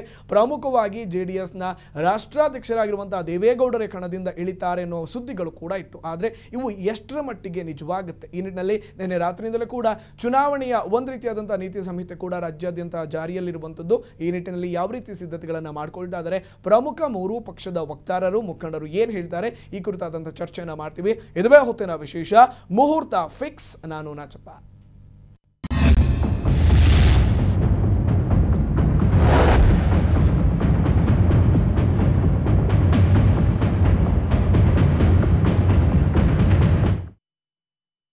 ಎಂದಿನಂತೆ ವಿಚಾರದ ಕುರಿತು ಮಾತನಾಡಲು ಮೂವರು ಅತಿಥಿಗಳು ನನ್ನೊಟ್ಟಿಗೆ ಪ್ಯಾನಲ್ ಅಲ್ಲಿ ಜಾಯ್ನ್ ಆಗಿದ್ದಾರೆ. ಮೊದಲಿಗೆ ಅವರನ್ನ ಕಾರ್ಯಕ್ರಮಕ್ಕೆ ಸ್ವಾಗತಿಸೋಣ. ಬಿಜೆಪಿಯ ಮುಖಂಡರಾಗಿರುವಂತಹ ಬಿ ವಿ ಮಂಜುನಾಥ್ ಅವರು ಕೂಡ ಜಾಯ್ನ್ ಆಗಿದ್ದಾರೆ. ಸರ್, ಕಾರ್ಯಕ್ರಮಕ್ಕೆ ಆತ್ಮೀಯವಾದಂತಹ ಸ್ವಾಗತ. ಕಾಂಗ್ರೆಸ್ನ ನಗರ ವಕ್ತಾರರು ಎಚ್ ಆರ್ ಅರವಿಂದ್ ಅವರು ಕೂಡ ಜಾಯ್ನ್ ಆಗಿದ್ದಾರೆ. ಸರ್, ನಿಮಗೂ ಕೂಡ ಕಾರ್ಯಕ್ರಮಕ್ಕೆ ಆತ್ಮೀಯವಾದಂಥ ಸ್ವಾಗತ. ಜೆಡಿಎಸ್ ವಕ್ತಾರರಾಗಿರುವಂತಹ ರವಿಚಂದ್ರೇಗೌಡ ಅವರು ಕೂಡ ಜಾಯ್ನ್ ಆಗಿದ್ದಾರೆ. ಸರ್, ನಿಮಗೂ ಕೂಡ ಕಾರ್ಯಕ್ರಮಕ್ಕೆ ಸ್ವಾಗತ. ಮೊದಲಿಗೆ ಇದೀಗ ನಾವು ಮೈಸೂರು ಲೋಕಸಭಾ ಕ್ಷೇತ್ರವನ್ನು ತೆಗೆದುಕೊಳ್ಳೋಣ. ಹಾಗೆ ಮಂಜುನಾಥ್ ಅವರನ್ನ ನಿಮ್ಮಿಂದನೇ ಕೂಡ ಅನುಭವವನ್ನು ಮಾಡ್ತೀನಿ. ಸದ್ಯ ಇರುವಂತಹ ಹಾಲಿ ಸಂಸದರಾಗಿರುವಂತಹ ಪ್ರತಾಪ್ ಸಿಂಹ ಅವರು ಒಂದೆಡೆ ಕಾರ್ಯಕ್ರಮಗಳಲ್ಲೆಲ್ಲ ಹೇಳ್ಕೊಂಡು ಬರ್ತಾರೆ, ನಮ್ಮ ಪಕ್ಷದಲ್ಲಿ ಸ್ಪರ್ಧಿಗಳ ನಾನು ಆಗ್ತೀನಿ, ನನಗೂ ಆಕಾಂಕ್ಷಿಗಳಿದ್ದಾರೆ, ನನಗೂ ಆಸೆಗಳಿದೆ ಅಂತ ಯಾರ ಬಾಯಲ್ಲೂ ಕೇಳಲಿಲ್ಲ. ಬಿಜೆಪಿಯಲ್ಲಿ ಸಂಸದರು ಹೇಳ್ತಾ ಇದ್ದಾರೆ ನಾನೇ ಅಭ್ಯರ್ಥಿ, ನನ್ನ ಗೆಲುವು ನಿಶ್ಚಿತ. ಏನಪ್ಪ ಅವರ ಅಭಿವೃದ್ಧಿಯ ಮಂತ್ರ ಒಂದು ಅಂತ ಹೇಳ್ತಾ ಇದ್ದಾರೆ. ನೀವೇನು ಹೇಳ್ತೀರಾ? ನೀವು ಯಾವ ರೀತಿ ಸಿದ್ಧತೆಗಳಿಗೆ ಇದೀಗ ತೊಡಗ್ತಾ ಇದ್ದೀರಾ? ಭಾರತೀಯ ಜನತಾ ಪಾರ್ಟಿ ಮೊದಲೇ ಹೇಳೋ ಹಾಗೆ ಅತ್ಯಂತ ಶಿಸ್ತಿನ ಪಕ್ಷ. ಸಹಜವಾಗಿ ಇದರಲ್ಲಿ ಆಕಾಂಕ್ಷಿಗಳ ಪಟ್ಟಿ ದೊಡ್ಡದಾಗೆ ಇರುತ್ತೆ. ಆದರೆ ಎಲ್ಲೋ ಒಂದು ಕಡೆ ಅವರ ಒಂದು ಆ ಲೈನಿನ ದಾಟಿ ಆಚೆಗೆ ಹೋಗೋದಿಲ್ಲ ಯಾರು ಕೂಡ. ಅವ್ರದ್ದೇ ಆದಂಥ ಪ್ರಯತ್ನಗಳನ್ನ ಮಾಡ್ತಾ ಇರ್ತಾರೆ. ನಾನು ಕೂಡ ಅಭ್ಯರ್ಥಿ ಅಂತ ಹೇಳಿ ಪ್ರಯತ್ನ ಮಾಡ್ತಿರ್ತಕ್ಕಂಥ ಸಂದರ್ಭದಲ್ಲಿ ಪಕ್ಷಕ್ಕೆ ಯಾವುದೇ ರೀತಿಯ ವ್ಯತಿರಿಕ್ತ ಪರಿಣಾಮಗಳು ಬೀಳಬಾರ್ದು ಅನ್ನೋದನ್ನ ಸ್ವಲ್ಪ ಮನಸ್ಸಿನಲ್ಲಿ ಇಟ್ಕೊಂಡು ಪ್ರಯತ್ನಗಳು ನಡೀತಾ ಇರುತ್ತೆ. ಅಂದ್ರೆ ಹಾಗಿದ್ರೆ ಆಕಾಂಕ್ಷಿಗಳು ಇದ್ದಾರೆ ಅಂತ ಹೇಳ್ತೀರಾ ಪ್ರತಾಪ್ ಸಿಂಹ ಅವ್ರನ್ನ ಹೊರತುಪಡಿಸಿ ನಿಮ್ಮ ಪಕ್ಷ? ಖಂಡಿತವಲ್ಲ. ಡಾಕ್ಟರ್ ಮಂಜುನಾಥ್ ಕೇಳ್ತಾ ಇದ್ದಾರೆ, XMLA ಮಾರುತಿರಾವ್ ಅವರವರು ಸಹ ಬಹಿರಂಗ ಆಗ್ಲಿಲ್ಲ ಅವ್ರ ಹೆಸರುಗಳು. ಅವ್ರದ್ದು ಅಲ್ಲ, ಅದು ಬಹಿರಂಗ ಪಡಿಸ್ಕೊಂಡು ಸಾರ್ವಜನಿಕರ ಮಟ್ಟದಲ್ಲಿ ಏನು ಟಿಕೆಟ್ ತಗೊಳ್ಳುವಂತ ಪ್ರಯತ್ನಗಳು ಆಗಲ್ಲ. ಪಕ್ಷದ ಆಂತರಿಕವಾದ ವಿಚಾರ ಆ ಮಟ್ಟದಲ್ಲಿ ಅದು ನಡೀತಾ ಇದೆ. ಅಧಿಕೃತವಾಗಿ ನನಗೆ ಆಸೆ ಇದೆ ಅನ್ನೋದನ್ನ ಯಾರು ಕೂಡ ಪ್ರತಾಪ್ ಸಿಂಹನವರ ಮಟ್ಟಿಗೆ ಯಾರು ಹೇಳ್ಕೊಳ್ಳಿಲ್ಲ ಅನ್ನೋದು ಒಂದು ಪ್ರಶ್ನೆ ಅಷ್ಟೇ. ಹಾಲಿ MP ಇದ್ದಾರೆ, ಹಾಗಾಗಿ ಅವರು ಅವ್ರದೇ ಆದ ಸ್ಪೀಡ್ ನಲ್ಲಿ ಬಿರ್ಸ್ನಲ್ಲಿ ಹೋಗ್ತಾ ಇದ್ದಾರೆ. ಅಂದ್ರೆ ಅವ್ರು ಮುಂದುವರಿತಾರೆ ಅಂತ ಅನ್ಸುತ್ತಾ ನಿಮ್ಗೆ? ಖಂಡಿತವಾಗ್ಲೂ ಪಕ್ಷ ತಗೊಳ್ಳೋಂಥ ತೀರ್ಮಾನಕ್ಕೆ ಎಲ್ಲರೂ ಬದ್ಧ. ಯಾರೇ ಆಗಿರ್ಬೋದು ಅಭ್ಯರ್ಥಿಗಳು, ಯಾರೇ ಆಗಿರ್ಬೋದು, ನೀವು ಬದ್ಧ ಅಂತ ಹೇಳ್ತೀರಾ? ಎಲ್ಲರೂ ಕೂಡ ಬದ್ಧರಾಗಿರ್ತಾರೆ. Very nice. ಮಾತನಾಡ್ತೀನಿ ಸರ್ ಅರವಿಂದ್ ಅವರು. ಒಂದೆಡೆ ಅಂದ್ರೆ ಈಗ ಇವ್ರಿಗೆ ಟಫ್ ಕಾಂಪಿಟೇಷನ್ ಅಂತ ಹೇಳಿದ್ರೆ ಮೈತ್ರಿ ಧರ್ಮ ಪಾಲನೆಯಲ್ಲಿ ಕಾಂಗ್ರೆಸ್ಗೆ ಬಿಟ್ಟುಕೊಡೋದು ಬಹುತೇಕ ಖಚಿತ ಅನ್ನೋದು ನಿರ್ಧಾರ ಆಗೋಗಿದೆ. ಇವಾಗ ಸದ್ಯದಲ್ಲಿ ಕೇಳ್ತಾ ಇರುವಂತದ್ದು ಮೊದಲು 3 ಇತ್ತು, ಇದೀಗ 2ಕ್ಕೆ ಬಂದು ನಿಂತಿದೆ. ಮಾಜಿ ಸಂಸದರಾಗಿರುವಂತಹ CH ವಿಜಯಶಂಕರ್ ಅವರು, ಹಾಗೇನೆ ಅರಸವರ ಮೊಮ್ಮಗರಾಗಿರುವ ಸೂರಜ್ ಹೆಗಡೆ ಅವರು, ಇವರಿಬ್ಬರ ನಡುವಿನ ಒಂದು ಹೊಂದಾಣಿಕೆ ಯಾವ ರೀತಿ ಆಗುತ್ತೆ? ಪಕ್ಷ ನಿಜವಾಗ್ಲೂ ಕೂಡ ಇವರಿಬ್ಬರಲ್ಲಿ ಯಾರನ್ನ ಆಯ್ಕೆ ಮಾಡಬಹುದು? ಏನ್ ಸಿದ್ಧತೆ ನೀವು ಮಾಡ್ಕೊಂಡಿದ್ದೀರಾ ನಿಮ್ಮ ಪಕ್ಷದ ವತಿಯಿಂದ? ಈಗ ಅದರಲ್ಲಿ ಅನೇಕ ಜನ ಇನ್ನೂ ಇದ್ದಾರೆ. ಈಗ ಆಕಾಂಕ್ಷಿ ಪಟ್ಟಿ ಇದೆ. ಜೊತೆಗೆ ಮೊನ್ನೆ ಸಿದ್ದರಾಮಯ್ಯನವರ ಮನೆಯಲ್ಲಿ ಬೆಂಗಳೂರಿನಲ್ಲಿ ಚರ್ಚೆ ಆದಾಗ ಕಾಂಗ್ರೆಸ್ಗೆ ನಾವು ತಗೋಬೇಕು ಅಂತ ಒಂದು ಪಕ್ಷದಲ್ಲಿ ದೇವೇಗೌಡರೇ ನಿಲ್ಲೋದಾದರೆ ದೇವೇಗೌಡರು ಬಿಟ್ಕೊಳ್ಳೋಣ, ಇಲ್ಲಾಂದರೆ ಸಿದ್ದರಾಮಯ್ಯನವರೇ ನಿಲ್ಲಬೇಕು ಅನ್ನೋ ಒಂದು ಮಾತು ಬಂತು. ಆ ನಂತರದಲ್ಲಿ ವಿಜಯಶಂಕರ್ ಅವರು ಆಕಾಂಕ್ಷಿ ಆಗಿದ್ದಾರೆ, ಸೂರಜ್ ಹೆಗ್ಡೆ ಅವರು ಆಗಿದ್ದಾರೆ, ಮಾಜಿ ಶಾಸಕರಾದಂಥ ವಾಸು ಅವರು ಆಕಾಂಕ್ಷಿ ಆಗಿದ್ದಾರೆ, ಮತ್ತು ಇನ್ನೂ 3-4 ಡಾಕ್ಟರ್ ವಿಜಯಶಂಕರ್ ಅವರು ಆಕಾಂಕ್ಷಿ ಆಗಿದ್ದಾರೆ. ಇವತ್ತು ಡೆಲ್ಲಿಲಿ ಸ್ಕ್ರೀನಿಂಗ್ ಕಮಿಟಿ ಸಭೆ ನಡೀತಾ ಇದೆ. ಅಲ್ಲಿ ಏನು ತೀರ್ಮಾನ ಮಾಡ್ತಾರೆ, ಯಾರ ನಮಗೆ ಸೂಕ್ತ ಗೆಲುವಿಗೆ ಅವಕಾಶ ಇದೆ ಹೆಚ್ಚಿನ ಮಟ್ಟದಲ್ಲಿ ಅನ್ನೋದನ್ನ ನೋಡಿ ತೀರ್ಮಾನ ಮಾಡ್ತಾರೆ. ಅಂದ್ರೆ ಆಲೋಚನೆಗಳು ನಡೀತಾ ಇದೆ. ಕೊನೆಯದಾಗಿ ಯಾರನ್ನೇ ಮೈತ್ರಿ ಧರ್ಮ ಪಾಲನೆ ಕಡಾಖಂಡಿತ. ಹೌದು. Okay, S. ರವಿಚಂದ್ರೇಗೌಡರೇ, ಮೊನ್ನೆ ತಾನೇ GT ದೇವೇಗೌಡರು ಹೇಳಿಕೆ ಕೊಟ್ಟಂಥ ಸಂದರ್ಭದಲ್ಲಿ ಹೇಳ್ತಾರೆ, ನಾವು ಅವರ ಓಲೈಕೆಯನ್ನು ಮಾಡಲ್ಲ, ಅವರು ನಮ್ಮ ಓಲೈಕೆ ಮಾಡಲ್ಲ, ಅವರು ಮೈತ್ರಿ ಧರ್ಮ ಪಾಲನೆ ಮಾಡಲಿಲ್ಲ ಅಂದರೆ ನಮ್ಮವ್ರು ಖಂಡಿತ ಕ್ಯಾಂಡಿಡೇಟ್ ಹಾಕ್ತೀವಿ ಅಂತಲೇ ಒಂದು ಮಾತನ್ನು ಹೇಳ್ತಾರೆ. ಆದರೆ ನಿನ್ನೆ ಬೆಳವಣಿಗೆಗಳ ಪ್ರಕಾರ ಇದೀಗ ಬಿಟ್ಕೊಡಕ್ಕೆ ನಾವು ಸಿದ್ಧ ಅಂತ ನಿನ್ನೆ ಸ್ಟೇಟ್ಮೆಂಟ್ ಬದಲಾಗುತ್ತೆ. ನೀವು ಯಾವ ರೀತಿಯಾಗಿ ಇದೀಗ ಒಂದೆಡೆ ಇದ್ದಿದ್ದು ನಿಮ್ಮ ರಾಷ್ಟ್ರಾಧ್ಯಕ್ಷರೇ ಮೈಸೂರಿನಿಂದ ಬರಬೇಕು ಅನ್ನೋ ಒತ್ತಡಗಳನ್ನು ಇಲ್ಲಿ ಸ್ಥಳೀಯ ಮುಖಂಡರು ಹಾಕ್ತಾ ಇದ್ರು. ಪ್ರಮುಖವಾಗಿ ಹೇಳಬೇಕಂದ್ರೆ ರಶ್ಮಿ ಸಚಿವ ಸಾರಾ ಮಹೇಶ್ ಆಗಿರ್ಬೋದು, GT ಅವರ ಆಸೆ ಅಂತದ್ದು HD ದೇವೇಗೌಡರು ಮೈಸೂರಿಂದ ಸ್ಪರ್ಧೆ ಮಾಡಬೇಕು ಅಂತ. ಏನು ಹೇಳ್ತೀರಾ? ಈಗ ಮೈತ್ರಿ ಧರ್ಮ ನಾವು ಪಾಲನೆನೂ ಮಾಡಬೇಕಾಗಿದೆ. ಪ್ರಥಮವಾಗಿ ನಮಗೆ ಮೈಸೂರಿನ ದೇವೇಗೌಡರು ನಿಲ್ಲಬೇಕು ಅನ್ನೋದು GT ದೇವೇಗೌಡರು ಒಬ್ಬರ ಆಸೆನೇ ಅಲ್ಲ. ಮೈಸೂರಿಗೆ ನಮ್ಮ ಎಲ್ಲ ಪಕ್ಷದ ಎಲ್ಲ ಅಭಿಮಾನಿಗಳು ಕೂಡ, ಪಕ್ಷದ ವಕ್ತಾರ ಇರ್ಬೋದು, ಪದಾಧಿಕಾರಿಗಳು ಪ್ರತಿಯೊಬ್ಬರು ಕೂಡ ಎಲ್ಲ ಪಕ್ಷ ಅಂತ ಹೇಳಿಲ್ಲ, ನಮ್ಮ ಪಕ್ಷದ ಎಲ್ಲ ಕಾರ್ಯಕರ್ತರು, ಅಭಿಮಾನಿಗಳು ಪ್ರತಿಯೊಬ್ಬರು ಕೂಡ ದೇವೇಗೌಡರನ್ನ ಸ್ಪರ್ಧೆ ಮಾಡಬೇಕು ಅನ್ನೋ ಇಚ್ಛೆ ಇದೆ. ಅದನ್ನ GT ದೇವೇಗೌಡರು ತಮ್ಮ ಮಾತಿನಲ್ಲಿ ಯಾಕೆ ಮೈಸೂರು ದೇವೇಗೌಡರಿಗೆ ಯಾಕೆ ಅಂತಂದ್ರೆ ಈಗ ಆಲ್ರೆಡಿ ತಮಗೆ ಗೊತ್ತಿಲ್ಲ ಹಾಸನನ ಪ್ರಜ್ವಲ್ ರೇವಣ್ಣವರು ಸ್ಪರ್ಧೆ ಮಾಡ್ತಾ ಇದ್ದಾರೆ. ಅದರಿಂದ ಅವ್ರಿಗೆ ಬೇರೆ ಯಾವುದು ಸೂಕ್ತ ಸ್ಥಳ ಕಾಣಿಸ್ತಾ ಇರೋದ್ರಿಂದ ಮೈಸೂರಿನಲ್ಲಿ ಸ್ಪರ್ಧೆ ಮಾಡಬೇಕು ಅನ್ನೋ ಅವ್ರಿಗೊಂದು ಅಭಿಲಾಷೆ. ಅದು ಅವ್ರ ಅಭಿಲಾಷೆ ಅಂತ ಹೇಳ್ತಾರೆ. ಅವರು ಇನ್ನೂ ನಿಲ್ಲಬೇಕು ನಿಲ್ಲಬಾರ್ದು ಅನ್ನೋದನ್ನ ತೀರ್ಮಾನ ತಗೊಂಡಿಲ್ಲ. ಆದರೆ ಅಭಿಮಾನಿಗಳು ಅವ್ರ ಮೇಲೆ ಒತ್ತಾಯ ಆಗ್ತಾ ಇದ್ದಾರೆ. ಅದೇ ಹಿಂದೆ ಕೂಡ ಹೇಳಿದ್ರು, ಮುಂದೆ ಯಾವ ಚುನಾವಣೆಯಲ್ಲಿ ನಾನು ಸ್ಪರ್ಧಿಸೋದಿಲ್ಲ, ಸಾಕು ರಾಜಕೀಯ ನಿವೃತ್ತಿನ ಘೋಷಣೆ ಮಾಡೋದಿಲ್ಲ, ಆದರೆ ರಾಜಕೀಯದ ಕಂಟೆಸ್ಟ್ ಮಾಡಲ್ಲ ಎಲೆಕ್ಷನ್ಸ್ ಅಲ್ಲಿ ಅಂತ ಹೇಳಿದ್ರು. ಈಗಲೂ ಕೂಡ ಅವರನ್ನ ನಿಲ್ತೀನಿ ನಿಲ್ಲಲ್ಲ ಎರಡನ್ನೂ ಡಿಕ್ಲೇರ್ ಮಾಡಿ ದ್ವಂದ್ವ ನಿಲ್ಲುವಲ್ಲಿ ಯೋಚನೆ ಮಾಡ್ತಾ ಇದ್ದಾರೆ. ಈಗ ನಾಮಿನೇಷನ್ 19ನೇ ತಾರೀಕಿದೆ. ಮೊದಲು ನಮಗೆ ಮೈಸೂರು ಸಿಗುತ್ತಾ ಅಥವಾ ಅವರು ಬೇಗ ಕೇವಲ ಮೈಸೂರಲ್ಲ, ಬೆಂಗಳೂರು ಉತ್ತರದಲ್ಲಿ ಅಥವಾ ಮೈಸೂರು ಕೊಡಗು, ಈ ಎರಡು ಲೋಕಸಭಾ ಕ್ಷೇತ್ರ ಅವರೆಲ್ಲರೂ ಒಂದು ಕಡೆ ಸ್ಪರ್ಧೆ ಮಾಡಬೇಕು ಅನ್ನೋದು ಅಭಿಮಾನಿಗಳ ಒತ್ತಾಯ, ಪಕ್ಷದವ್ರ ಒತ್ತಾಯ ಆಗಿದೆ ಹೊರತು ಅವರು ಇನ್ನೂ ಯಾವುದೇ ನಿರ್ಧಾರಕ್ಕೆ ಬಂದಿಲ್ಲ. ಪ್ರಥಮವಾಗಿ ಇವ್ರು ಹೇಳಿದಾಗೆ ದೇವೇಗೌಡರೇ ನಿಲ್ತೀನಿ ಅನ್ನೋದಾದ್ರೆ ಅವರು ನಮಗೆ ಕ್ಯಾಂಡಿಡೇಟ್ ನಮ್ಮನ್ನು ದೇವೇಗೌಡರಿಗೋಸ್ಕರ ಅವರು ತ್ಯಾಗ ಮಾಡಕ್ಕೆ ಸಿದ್ಧರಿದ್ದಾರೆ. ಒಂದು ವೇಳೆ ದೇವೇಗೌಡರು ನಿಲ್ಲಿಲ್ಲ ಅಂದಾಗ ಕಾಂಗ್ರೆಸ್ ಪಾಲಾಗ ಅಂತ ಹೆಚ್ಚಿನ ಚಾನ್ಸಸ್ ಕಾಣ್ತಾ ಇದೆ. ಮೈಸೂರಿನಲ್ಲಿ ದೇವೇಗೌಡರು ನಿಂತು ಗೆದ್ದಂತ ಸಂದರ್ಭದಲ್ಲಿ ಅಥವಾ ಎಲ್ಲಿಂದನೇ ನಿಂತರು ಮುಂದೆ ಕನ್ನಡ ಪ್ರಧಾನಿ ಮತ್ತೊಮ್ಮೆ ಆಗ್ತಾರೆ ಅನ್ನೋ ಆಸೆ ಆಕಾಂಕ್ಷೆಗಳನ್ನ ಒಂದೆಡೆ ನಿಮ್ಮ JDS ನ ಕಾರ್ಯಕರ್ತರಾಗಿರ್ಬೋದು ಎಲ್ಲರೂ ಕೂಡ ಸೋಷಿಯಲ್ ಮೀಡಿಯಾಗಳಲ್ಲಿ ಈ ರೀತಿಯಾದಂತಹ ವಿಚಾರಗಳನ್ನು ಹಂಚಿಕೊಳ್ತಾ ಇದ್ದಾರೆ. ಅದು ನಿಜ ಅನ್ಸುತ್ತಾ? ಸಾಧ್ಯತೆ ಇರಬಹುದು ಅಂತ, ಹಾಗೆ ಆಗ್ತದೆ ಅಂತ ಹೇಳಕ್ಕಾಗಲ್ಲ, ಸಾಧ್ಯತೆ ಇರಬಹುದು ಅಂತ. ಮಹಾಗಠಬಂಧನ್ ಇರೋದ್ರಿಂದ ಒಬ್ರು ಸೀನಿಯರ್ ಮೋಸ್ಟ್ ಎಲ್ಲರೂ ಬಂದಾಗ ತುಂಬಾ ಜನ, ಮಮತಾ ಬ್ಯಾನರ್ಜಿ ಇದ್ದಾರೆ, ಮಾಯಾವತಿ, ರಾಹುಲ್ ಗಾಂಧಿ, ಪ್ರತಿಯೊಬ್ರು ಇದ್ದಾರೆ. ಅವರವರಲ್ಲೇ ಕಾಂಪಿಟೆನ್ಷನ್ ಹೆಚ್ಚಾಗಿ ಒಬ್ಬರು ಹಿರಿಯ ಮುತ್ಸದ್ದಿ ನಾಯಕ, ಮಾಜಿ ಪ್ರಧಾನಿಯಾಗಿ ಅನುಭವಿ ಆಗಿರೋದ್ರಿಂದ ಇಂಥವ್ರಿಗೆ ಇನ್ನೊಂದು ಅವಕಾಶ ಕೊಡೋಣ ಅನ್ನೋದು ಅವರು ಎಲ್ಲರ ನಿರ್ಧಾರ ಆದ್ರೆ ಖಂಡಿತ ಅವರು ಆಗ್ಬೋದು. ಆ ಘಟಬಂಧನ ನಿಜವಾಗ್ಲೂ ಕೂಡ ಆ ಟೈಮಲ್ಲಿ ವರ್ಕೌಟ್ ಆಗುತ್ತೆ. ಈಗಾಗಲೇ BSP ಅವರು ಎಲ್ಲಾ ಕಡೆ ಕ್ಯಾಂಡಿಡೇಟ್ ಅನ್ನ ಹಾಕ್ತಿದ್ದಾರೆ. ಈ ಒಂದು ರೀತಿಯಲ್ಲಿ ಕೇವಲ ರಾಜ್ಯದಲ್ಲಿ ಮಾತ್ರ ಮೈತ್ರಿ ಧರ್ಮ ಪಾಲನೆ ಆಗುತ್ತೆ. ಇಲ್ಲ ಅವರು BSP ಅವರು ಆಗ್ತಾ ಇರ್ಬೋದು, ಹಾಕಿದ್ರು ಕೂಡ ಫೈನಲ್ ಆಗಿ ಏನೇ ಇರೋದು ನರೇಂದ್ರ ಮೋದಿ ಎಗೇನಿಸ್ಟ್ ಅನ್ನೋದು ಒಂದು ಫೈನಲ್ ಆಗಿ ಗೊತ್ತಾಗುತ್ತೆ. ಏನೇ ಆದ್ರೂ ಕೂಡ ಘಟಬಂಧನ್ ಅವರು ನರೇಂದ್ರ ಮೋದಿನ ದೂರ ಇಡಬೇಕು ಅನ್ನೋದು ತೀರ್ಮಾನ ಆಗಿರೋದ್ರಿಂದ ಯಾವುದೇ ಕಾರಣಕ್ಕೂ ಯಾರ್ಯಾರು ಇಂಡಿಪೆಂಡೆಂಟ್ ಆಗಿ ಕ್ಯಾಂಡಿಡೇಟ್ ಆಗೋದು, JDS ಇಂಡಿಪೆಂಡೆಂಟ್ ಆಗಲಿ ಇನ್ನೊಬ್ರಾಗ್ಲಿ ಪ್ರತಿಯೊಬ್ರು ಎಲ್ಲರೂ ಒಟ್ಟಾಗಿ ಸೇರಿ ರಾಹುಲ್ ಗಾಂಧಿನ ಪ್ರಧಾನಮಂತ್ರಿ ಮಾಡಬೇಕು ಅನ್ನೋದು ಒಟ್ಟಾರೆಯಾಗಿ ಅಭಿಪ್ರಾಯ ಇರೋದು. ಮೊದಲೇ ದೇವೇಗೌಡರನ್ನ ಮಾಡಬೇಕು ಅನ್ನೋ ಯಾವ ಅಭಿಪ್ರಾಯನೂ ಇಲ್ಲ. ಒಟ್ಟಾರೆಯಾಗಿ ರಾಹುಲ್ ಗಾಂಧಿನ ಮೊದಲ ಆಯ್ಕೆ ರಾಹುಲ್ ಗಾಂಧಿ. ಮೊದಲ ಆಯ್ಕೆ ರಾಹುಲ್ ಗಾಂಧಿ. ಒಂದು ವೇಳೆ ರಾಹುಲ್ ಗಾಂಧಿ ಪರ್ಯಾಯ ವ್ಯವಸ್ಥೆಯಾಗಿ ದೇವೇಗೌಡರು ಇಟ್ಕೊಬಿಟ್ಟು ಪರ್ಯಾಯ ವ್ಯವಸ್ಥೆಯಾಗಿ ಯಾರು ಒಪ್ಪಲಿಲ್ಲ, ರಾಹುಲ್ ಗಾಂಧಿ ಬೇಡ ಅಂತ ಒಂದು ಸಂದರ್ಭ ಬಂದಾಗ ಆಗ ದೇವೇಗೌಡರನ್ನ ಆಯ್ಕೆ ಮಾಡಬಹುದು ಬೇರೆಯವರು ಅಂತ ನಮ್ಮ ಭಾವನೆ ಇದೆ ಅಷ್ಟೇ. ಓಕೆ ಮಂಜುನಾಥ್ ಅವರೇ, ಒಂದೆಡೆ ಹಾಲಿ ಸಂಸದರು ಹೇಳೋ ರೀತಿಯಲ್ಲಿ ನೋಡೋದಾದ್ರೆ ನಮ್ಮ ರಾಜ್ಯದಲ್ಲಿ ಸಂಸದರ ನಿಧಿ ಬಳಕೆಯಲ್ಲಿ ನಂಬರ್ 1 ಅನ್ನೋದನ್ನು ಕೂಡ ತೋರ್ಪಡಿಸ್ಕೊಂಡಿದ್ದಾರೆ. ಅದು ಅವರಿಗೆ ನಿಜವಾಗ್ಲೂ ವರ್ಕೌಟ್ ಆಗುತ್ತೆ. ಹಿಂದೆ ಅವರು ಒಂದು ಹೇಳಿಕೆ ಕೊಟ್ಟರು, ನಾನು ಗೆದ್ದಂಥ ಸಂದರ್ಭದಲ್ಲಿ ನನಗೆ ಇಷ್ಟೊಂದು ಪ್ರಚಾರಗಳಿರಲಿಲ್ಲ, ನಾನು ಯಾರಿಗೂ ಕೂಡ ಗೊತ್ತೇ ಇರಲಿಲ್ಲ. ಆ ಸಂದರ್ಭದಲ್ಲೇ ನಾನು ಮೋದಿ ಅವರ ಒಂದು ರೀತಿಯಾಗಿ ಪ್ರಭಾವವನ್ನು ಬಳಸಿ ಗೆದ್ದೆ ಅನ್ನೋ ರೀತಿಯಲ್ಲಿ ಜನ ಬಿಂಬಿಸ್ತಾರೆ ಬೇರೆಯವರು. ಮೋದಿ ಪ್ರಭಾವ ಇಲ್ಲ ಅಂದಿದ್ರೆ ಪ್ರತಾಪ್ ಸಿಂಹ ಗೆಲ್ತಾ ಇರಲಿಲ್ಲ ಅಂತ. ಆದರೆ ಈಗ ಬದಲಾಗಿದೆ, ನನ್ನ ಅಭಿವೃದ್ಧಿ ಕಾರ್ಯವೇ ನನ್ನ ಮಂತ್ರ ಅಂತ ಹೇಳ್ತಿದ್ದಾರೆ. ಭಾರತೀಯ ಜನತಾ ಪಾರ್ಟಿ ಇವತ್ತೇನಾದರೂ ಜನಗಳ ಮುಂದೆ ಮತ ಕೇಳಕ್ಕೆ ಹೋಗ್ತದೆ. ಒಂದು, ಕಳೆದ 5 ವರ್ಷಗಳಲ್ಲಿ ನರೇಂದ್ರ ಮೋದಿ ಅವರ ನೇತೃತ್ವದಲ್ಲಿ ಆಗಿರ್ತಕ್ಕಂಥ ಸಾಧನೆಗಳನ್ನು ಮುಂದೆ ಇಟ್ಕೊಂಡು ಹೋಗ್ತೀವಿ. ಎರಡದು, ಈ ದೇಶದ ಭದ್ರತೆ. ಇವತ್ತಿನ ಪರಿಸ್ಥಿತಿಗೆ ದೇಶ ಇರ್ತಕ್ಕಂಥ ಒಂದು ಸದ್ದಿಗ್ಧ ಪರಿಸ್ಥಿತಿಯಲ್ಲಿ ದೇಶದ ಭದ್ರತೆಗೋಸ್ಕರವಾಗಿ ಯಾರು ಪಣ ತೊಡ್ತಿದಾರೋ ಅನ್ನೋ ವಿಚಾರವಾಗಿ ಮುಂದೆ ಇಟ್ಕೊಂಡು ಹೋಗ್ತೀವಿ. ಮೂರನೇದು, ಈ ನಾಗರಿಕರು ಏನಿದ್ದಾರೆ ಭಾರತ ದೇಶದಲ್ಲಿ ಅವ್ರಿಗೆ ಒಂದು ಗೌರವದ ಪ್ರಶ್ನೆ. ನಾವೇನು ಕೆಲಸ ಮಾಡ್ತೀವೋ ಬಿಡ್ತೀವೋ ಒಬ್ಬ ನಾಗರಿಕರಿಗೆ ಕೊಡಬೇಕಾದಂಥ ಗೌರವ. ಈ ಮೂರನ್ನೂ ಭಾರತೀಯ ಜನತಾ ಪಾರ್ಟಿ ಇಲ್ಲಿ ಆಲ್ರೆಡಿ ಕೊಟ್ಕೊಂಡು ಬಂದಿದೆ. ಹಾಗಾಗಿ ಆ ಅಭಿವೃದ್ಧಿ ಪಥದಲ್ಲಿ ಹೋಗ್ತೀವಿ. ಭಾರತೀಯ ಜನತಾ ಪಾರ್ಟಿ ಯಾರೋ ಒಬ್ಬರ ಇದ್ರ ಮೇಲೆ ನಿಂತಿಲ್ಲ. ಎಲ್ಲ ಕಾರ್ಯಕರ್ತರ ಆಧಾರದ ಮೇಲೆ ನಿಂತಿರ್ತಕ್ಕಂಥದ್ದು. ಬೂತ್ ಮಟ್ಟದಲ್ಲೂ ಕೂಡ ಭಾರತೀಯ ಜನತಾ ಪಾರ್ಟಿ ತುಂಬ ಸಂಘಟನೆಯನ್ನು ಮಾಡಿರ್ತಕ್ಕಂಥದ್ದು. ಈಗಾಗಲೇ ನಾವು ಕಳೆದ ಒಂದು 6 ತಿಂಗಳಿಂದನೂ ನರೇಂದ್ರ ಮೋದಿಯವರ ಸಾಧನೆಯನ್ನು ಮನೆಮನೆಗೂ ತಲುಪಿಸುವ ನಿಟ್ಟಿನಲ್ಲಿ ಬೂತ್ ಮಟ್ಟದ ಕಾರ್ಯಕರ್ತರು ಅತ್ಯಂತ ಯಶಸ್ವಿಯಾಗಿ ಪಕ್ಷವನ್ನು ಸಂಘಟಿಸ್ಕೊಂಡಿದೆ. ನಮಗೆ ಇಲ್ಲಿ ಅಭ್ಯರ್ಥಿ ಯಾರು ಅಂತಕ್ಕಂಥದ್ದು ನಗಣ್ಯ. ಅವ್ರು ಯಾರಾದರೂ ಅಭ್ಯರ್ಥಿ ಆಗಲಿ, ನಮಗದು ಬೇಕಿಲ್ಲ. ನರೇಂದ್ರ ಮೋದಿ ಅವರ ಹೆಸರಿನಲ್ಲಿ, ಭಾರತೀಯ ಜನತಾ ಪಾರ್ಟಿ ಹೆಸರಿನಲ್ಲಿ ನಾವು ಮತ ಕೇಳಲಿಕ್ಕೆ ಈಗ ಆಲ್ರೆಡಿ ನಾವು ಫೀಲ್ಡ್ಗೆ ಇಳಿದಿದ್ದೀವಿ, ಕೆಲಸ ಮಾಡ್ತಾ ಇದ್ದೀವಿ ಸರ್. ನಿಮಗೆ ಏನು ಅನಿಸುತ್ತೆ ಅರವಿಂದ್ ಅವರೇ? ಒಂದೆಡೆ ನರೇಂದ್ರ ಮೋದಿ ಅವರ ವೈಫಲ್ಯಗಳನ್ನು ತಂದಿಟ್ಟು ಜನರ ಮುಂಭಾಗದಲ್ಲಿಟ್ಟು ಅವ್ರು ಮಾಡಿದಂಥದ್ದನ್ನ ತೋರ್ಪಡಿಸಿ, ಅವರ ವೈಫಲ್ಯಗಳು ಏನನ್ನೋದನ್ನೇ ಕೂಡ ತೋರ್ಪಡಿಸಬೇಕನ್ನೋದು ನಿಮ್ಮ ಅಜೆಂಡಾ ಅಂತ ಕೆಲವೊಂದು ಜನರು. ಯಾವ ರೀತಿಯಾಗಿ ಅದು ವರ್ಕೌಟ್ ಮಾಡಿ? ಈಗ ಹೇಳಿದ್ರಿ, ಕಳೆದ ಬಾರಿ ಪ್ರತಾಪ್ ಸಿಂಹ ಅವ್ರಿಗೆ ಗೆದ್ದಿದ್ದು ನರೇಂದ್ರ ಮೋದಿ ಅವರ ಅಲ್ಲ, ಅದು ತಪ್ಪು.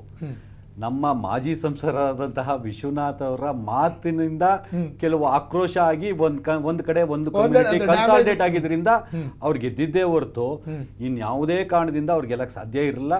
ಈಗಲೂ ಅವ್ರು ಗೆಲ್ಲಕ್ ಸಾಧ್ಯ ಇಲ್ಲ. ರಾಜಕೀಯಕ್ಕೆ ಹೊಸದಾಗಿ ಎಂಟ್ರಿ ಆದಂತ ಪ್ರತಾಪ್ ಸಿಂಹ ಅವ್ರ ಮುಂದೆ ವಿಶ್ವನಾಥ್ ಅವರು ಕಡಿಮೆ ಆದ್ರು. ಹೌದು,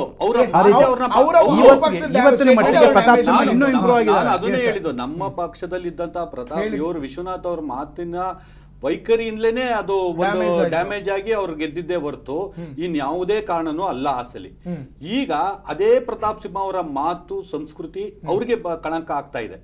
ಯಾಕೆಂದ್ರೆ ಇತ್ತೀಚೆಗೆ ಮಹದೇವ್ ಪ್ರಸಾದ್ ರಮ್ಯ ನಿಧನರಾದಾಗ ಅವ್ರ ಹೆಂಡತಿಗೆ 12 ದಿವಸ ಹಾಲು ತುಪ್ಪ ಬಿಟ್ಟಿಲ್ಲ, ಮಹಿಳೆ ಚುನಾವಣೆ ಬರ್ತಾ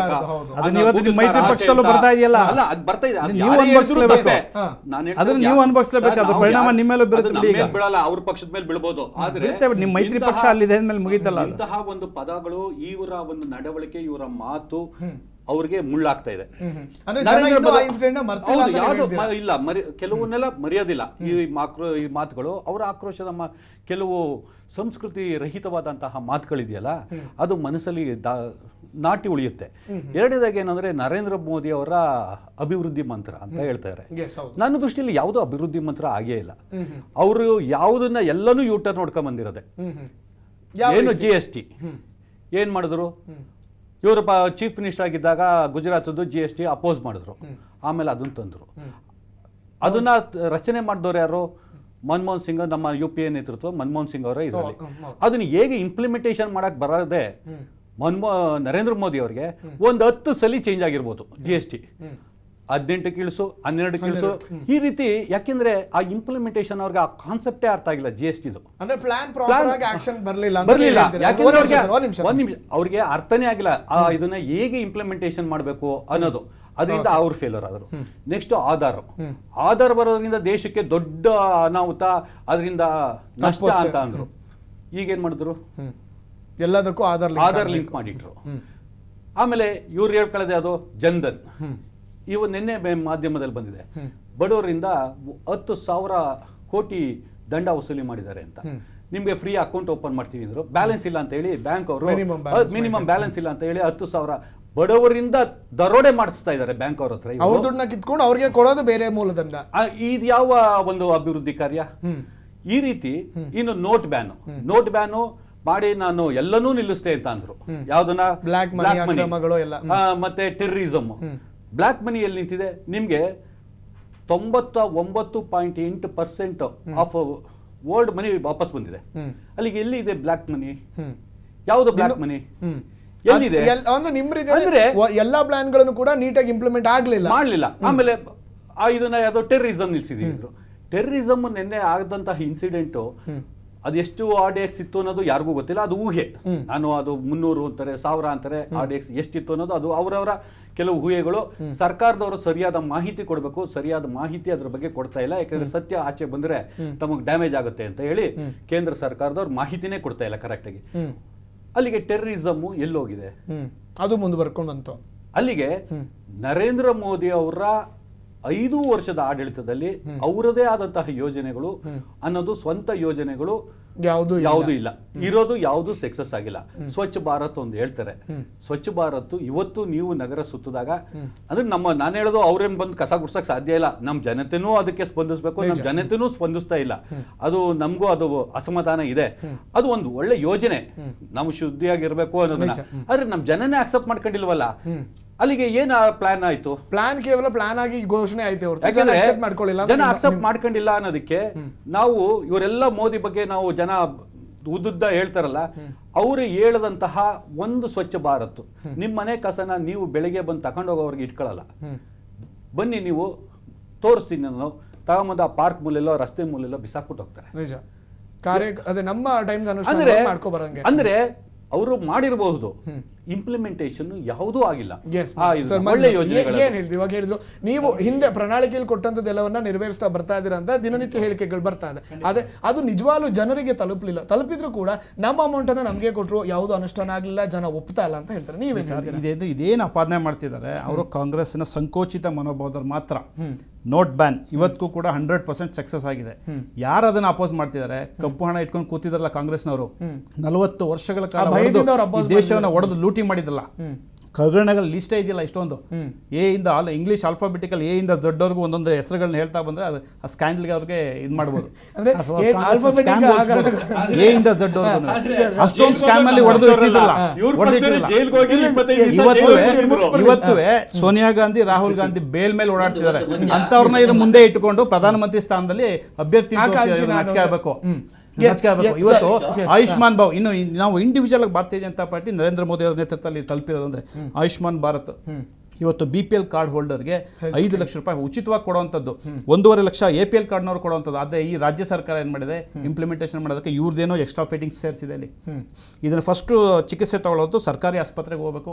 ಆನಂತರದ ಅಲ್ಲಿ ಸೌಲಭ್ಯ ಸಿಗಲಿಲ್ಲ ಅಂದ್ರೆ ಹೋಗ್ಬೇಕು, ಬೇರೆ ಹೋಗ್ಬೇಕು ಅಂತ. ಅದೇ ಈ ಕರ್ನಾಟಕ ರಾಜ್ಯ ಬಿಟ್ಟು ಬೇರೆ ಯಾವುದೇ ರಾಜ್ಯದಲ್ಲೂ ಈ ತರ ಇಲ್ಲ.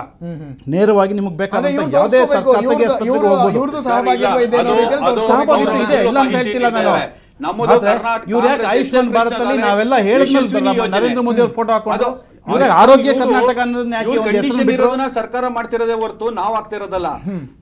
ಯಶಸ್ವಿನಿ ಯೋಜನೆನ ತಂದಿದ್ದೇ SM ಕೃಷ್ಣ ಅವರು ಕಾಂಗ್ರೆಸ್ ಸರ್ಕಾರ. ಆ ಯೋಜನೆಯಲ್ಲಿ ನೀವೆಲ್ಲೇ ಟ್ರೀಟ್ಮೆಂಟ್ ತಗೋಬಹುದಾಗಿತ್ತು. ಪ್ರೈವೇಟ್ ಹಾಸ್ಪಿಟಲ್ಗೂ ಯಶಸ್ವಿನಿ ಯೋಜನೆನ ಲಿಂಕ್ ಮಾಡಿದ್ದು ಅದು ಸರ್ಕಾರಿ ಆಸ್ಪತ್ರೆಯಲ್ಲಿ ಮಾತ್ರ ತಗೋಬೇಕು ಅಂತ ಇವ್ರ ಕಂಡೀಷನ್ ಹಾಕಿರೋದು ಸರ್ಕಾರದ. ನರೇಂದ್ರ ಮೋದಿ ಅವರು ಮಾಡಿರ್ತಕ್ಕಂಥದ್ದು ಯಾವುದೇ ಆಸ್ಪತ್ರೆಗೆ ಹೋಗಿ ಈ ಕಾರ್ಡ್ ನ ತೋರಿಸಿದ್ರೆ ಫ್ರೀ ಟ್ರೀಟ್ಮೆಂಟ್ 5 ಲಕ್ಷ ಸಿಗಬೇಕು. ಆದ್ರೆ ಇವ್ರು ಮಾಡ್ಸಿರೋದು ಕರ್ನಾಟಕ ರಾಜ್ಯದಲ್ಲಿ ಸರ್ಕಾರಿ ಆಸ್ಪತ್ರೆ ಮುಖಾಂತರ. ಬ್ಲಾಕ್ ಮನಿ ಬಗ್ಗೆ ಮಾತಾಡಿದ್ರು, ಕಾಂಗ್ರೆಸ್ ಬ್ಲಾಕ್ ಮನಿ ಇದೆ ಅಂತ. ಈಗ ಡಿಮಾನಿಟೈಸೇಷನ್ ಆದ ಟೈಮ್ನಲ್ಲಿ ಜನಾರ್ದನ್ ರೆಡ್ಡಿ ಅವರು ಅದೇ ಸಂದರ್ಭದಲ್ಲಿ 100 ಕೋಟಿ ಖರ್ಚು ಮಾಡಿ ಮದುವೆ ಮಾಡೋರಲ್ಲ, ಇಡೀ ರಾಜ್ಯ ಇಡೀ ದೇಶ ನೋಡ್ತು. ಅದು ಯಾವ ಮನಿ? 100 ಕೋಟಿ ಖರ್ಚು ಮಾಡೋದಕ್ಕೆ IT ಅವರು ಬಂದಿದ್ದಾರೆ, ED ಅವರು ಬಂದಿದ್ದಾರೆ, ಅದೆಲ್ಲ ಸೀಲ್ ಮಾಡಿದ್ದಾರೆ, ಆಸ್ತಿ ಹರಾಜು ಹಾಕಿದ್ದಾರೆ. ಅದು ಇಂಡಿವಿಜುವಲ್ ಮಾಡ್ಕೊಳ್ಳಿ ಅವರು. ಆದ್ರೆ ಭಾರತೀಯ ಜನತಾ ಪಾರ್ಟಿ ಎಲ್ಲೂ ಕೂಡ ಜನಾರ್ದನ್ ರೆಡ್ಡಿನ ಸೇಫ್ ಮಾಡುವಂತ ಕೆಲಸ ಮಾಡಿಲ್ಲ. ಅವ್ರಿಗೂ ಸೇರಿದಂಗೆ ಬ್ಲಾಕ್ ಮನಿ ತಂದಿರೋದೆ. ಅಮಿತ್ ಶಾ ಕೋಆಪರೇಟಿವ್ ಬ್ಯಾಂಕ್ ಅಲ್ಲಿ ಟ್ರಾನ್ಸ್ಫರ್ ಮಾಡಿದ್ದಾರೆ. ನಿತಿನ್ ಗಡ್ಕರಿ ಅವರು ಕೂಡ ಅದೇ ಸಂದರ್ಭದಲ್ಲಿ ಮದುವೆ ಮಾಡಿದ್ರು. ಎಷ್ಟು ಫ್ಲೈಟ್ಸ್ ನ ಮಾಡಿದ್ರು, ಹಣ ತಂದ್ರು ಅಂತ ಅಲ್ಲ. ಅದನ್ನ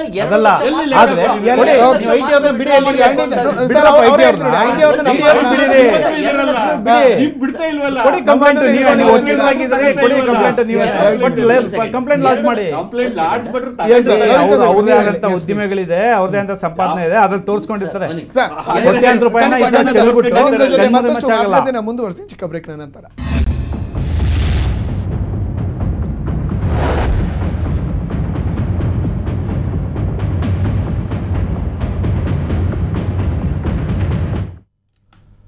ವಿರಾಮದ ನಂತರ ಮತ್ತೆ ಸ್ವಾಗತ. ನಮ್ಮ ಮಾತುಕತೆಯನ್ನು ಮುಂದುವರಿಸೋಣ. ಎಸ್ ಸರ್ ಅರವಿಂದ್ ಅವರೇ, ಒಂದೆಡೆ ಇದೀಗ ನಿಮ್ಮ ಪಕ್ಷದಿಂದ ಕೇಳಿ ಬರ್ತಾ ಇರುವಂಥದ್ದು ಮೈತ್ರಿ ಧರ್ಮ ಪಾಲನೆ ಆದರೂ ಯಾರೇ ಆದರೂ ನಾವು ಬೆಂಬಲಿಸ್ತೇವೆ, ಎರಡೂ ಅವರು ಸೇರ್ಕೊಂಡು ಅಂತ. CH ವಿಜಯಶಂಕರ್ ಅವರು ಮಾಜಿ ಸಂಸದರು, ಈ ಭಾಗದ ಮಾಜಿ ಸಚಿವರು, ಎಲ್ಲ ಪಕ್ಷದಿಂದಲೂ ಅವ್ರಿಗೆ ಅಭಿಮಾನಿಗಳು ಇದ್ದಾರೆ ಅನ್ನೋ ರೀತಿಯಲ್ಲಿ ಕೂಡ ಅಭಿಮಾನಿಗಳು ಹೇಳ್ತಾ ಇದ್ದಾರೆ. ಹಿಂದೆ ಹಾಸನದಲ್ಲಿ ಯಾವಾಗ ಬಿಜೆಪಿಯಿಂದ ನಿರಾಕರಣೆ ಆಯಿತು, ಸಿದ್ದರಾಮಯ್ಯವರ ನೇತೃತ್ವದಲ್ಲಿ ಇದೀಗ ಕಾಂಗ್ರೆಸ್ ಕೈ ಹಿಡಿದಿದ್ದಾರೆ. ಇದೀಗ ಅವರು ಯಾವ ರೀತಿಯಾದಂಥ ಒಂದು ಅಭಿವೃದ್ಧಿ ಮಂತ್ರ ಆಗಿರ್ಬೋದು ಏನು ಇಟ್ಕೊಂಡು ಇದೀಗ ನಾನು ಚುನಾವಣೆ ಕಣವನ್ನು ಗೆಲ್ತೀನಿ ಅನ್ನೋ ವಿಶ್ವಾಸದಲ್ಲಿ ಇದ್ದಾರೆ. ಟಿಕೆಟ್ ಕೊಟ್ಟರೆ ಯಾವ ರೀತಿ ಅವರ ವಿಶ್ವಾಸ ಇದೆ ಸರ್? ಇದು ವಿಜಯಶಂಕರ್ ಅಂತ ಅಲ್ಲ, ವಿಜಯಶಂಕರ್ ಕೊಡ್ತಾರೋ, ಸೂರಜ್ ಹೆಗ್ಡೆ ಅವ್ರು ನಿಲ್ತಾರೋ, ವಾಸು ಅವ್ರು ನಿಲ್ತಾರೋ, ಅದು ಎಲ್ಲರೂ ಯಾರೇ ಅಭ್ಯರ್ಥಿ ಆದರೂ ಕಾಂಗ್ರೆಸ್ ಏನು ನಮ್ಮ ಕಳೆದ 10 ವರ್ಷದಲ್ಲಿ ಕೆಲವು ಹಗರಣಗಳು ಇರಬಹುದು UPA ಇದರಲ್ಲಿ, ಅದು ಮೈತ್ರಿ ಪಕ್ಷದ DMK ಪಕ್ಷದವರು. ಆದರೆ ಮನಮೋಹನ್ ಸಿಂಗ್ ಅವರು ತಂದಂತಹ ನಮಗೂ BJPಗೂ ಇರೋ ವ್ಯತ್ಯಾಸ ಏನು ಅಂದರೆ, ಅವರು ಮಾರ್ಕೆಟಿಂಗು ತುಂಬ ಚೆನ್ನಾಗಿ ಮಾಡ್ತಾರೆ. ₹1 ಕೆಲಸ ಮಾಡಿ ₹100 ಪ್ರಚಾರ ತಗೊಳ್ಳೋಂತಹ ಆಗಿದೆ. ನಮ್ಮಲ್ಲಿ ₹100 ಸರ್, ನಮ್ಮಲ್ಲಿ ಕೇಂದ್ರ ಸರ್ಕಾರ ಇವತ್ತು ₹1 ಅಕ್ಕಿ ಕೊಡ್ತೀವಿ ಅಂತ ರಾಜ್ಯ ಸರ್ಕಾರ ಹೇಳ್ತಿದಾರಲ್ಲ, ₹32 1 kg ಅಕ್ಕಿಗೆ ಬೀಳ್ತಾ ಇರೋದು. ಅದರಲ್ಲಿ ₹28 ಕೇಂದ್ರ ಸರ್ಕಾರ ಕಟ್ತಾ ಇರೋದು. ಅದೇ ಇವರು ಮನಮೋಹನ್ ಸಿಂಗ್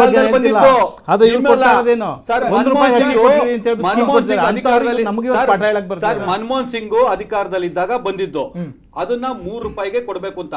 ಆದ್ರೆ ಸಿದ್ದರಾಮಯ್ಯನವರು ಮುಖ್ಯಮಂತ್ರಿ ಆದ ತಕ್ಷಣವೇ ಅದನ್ನ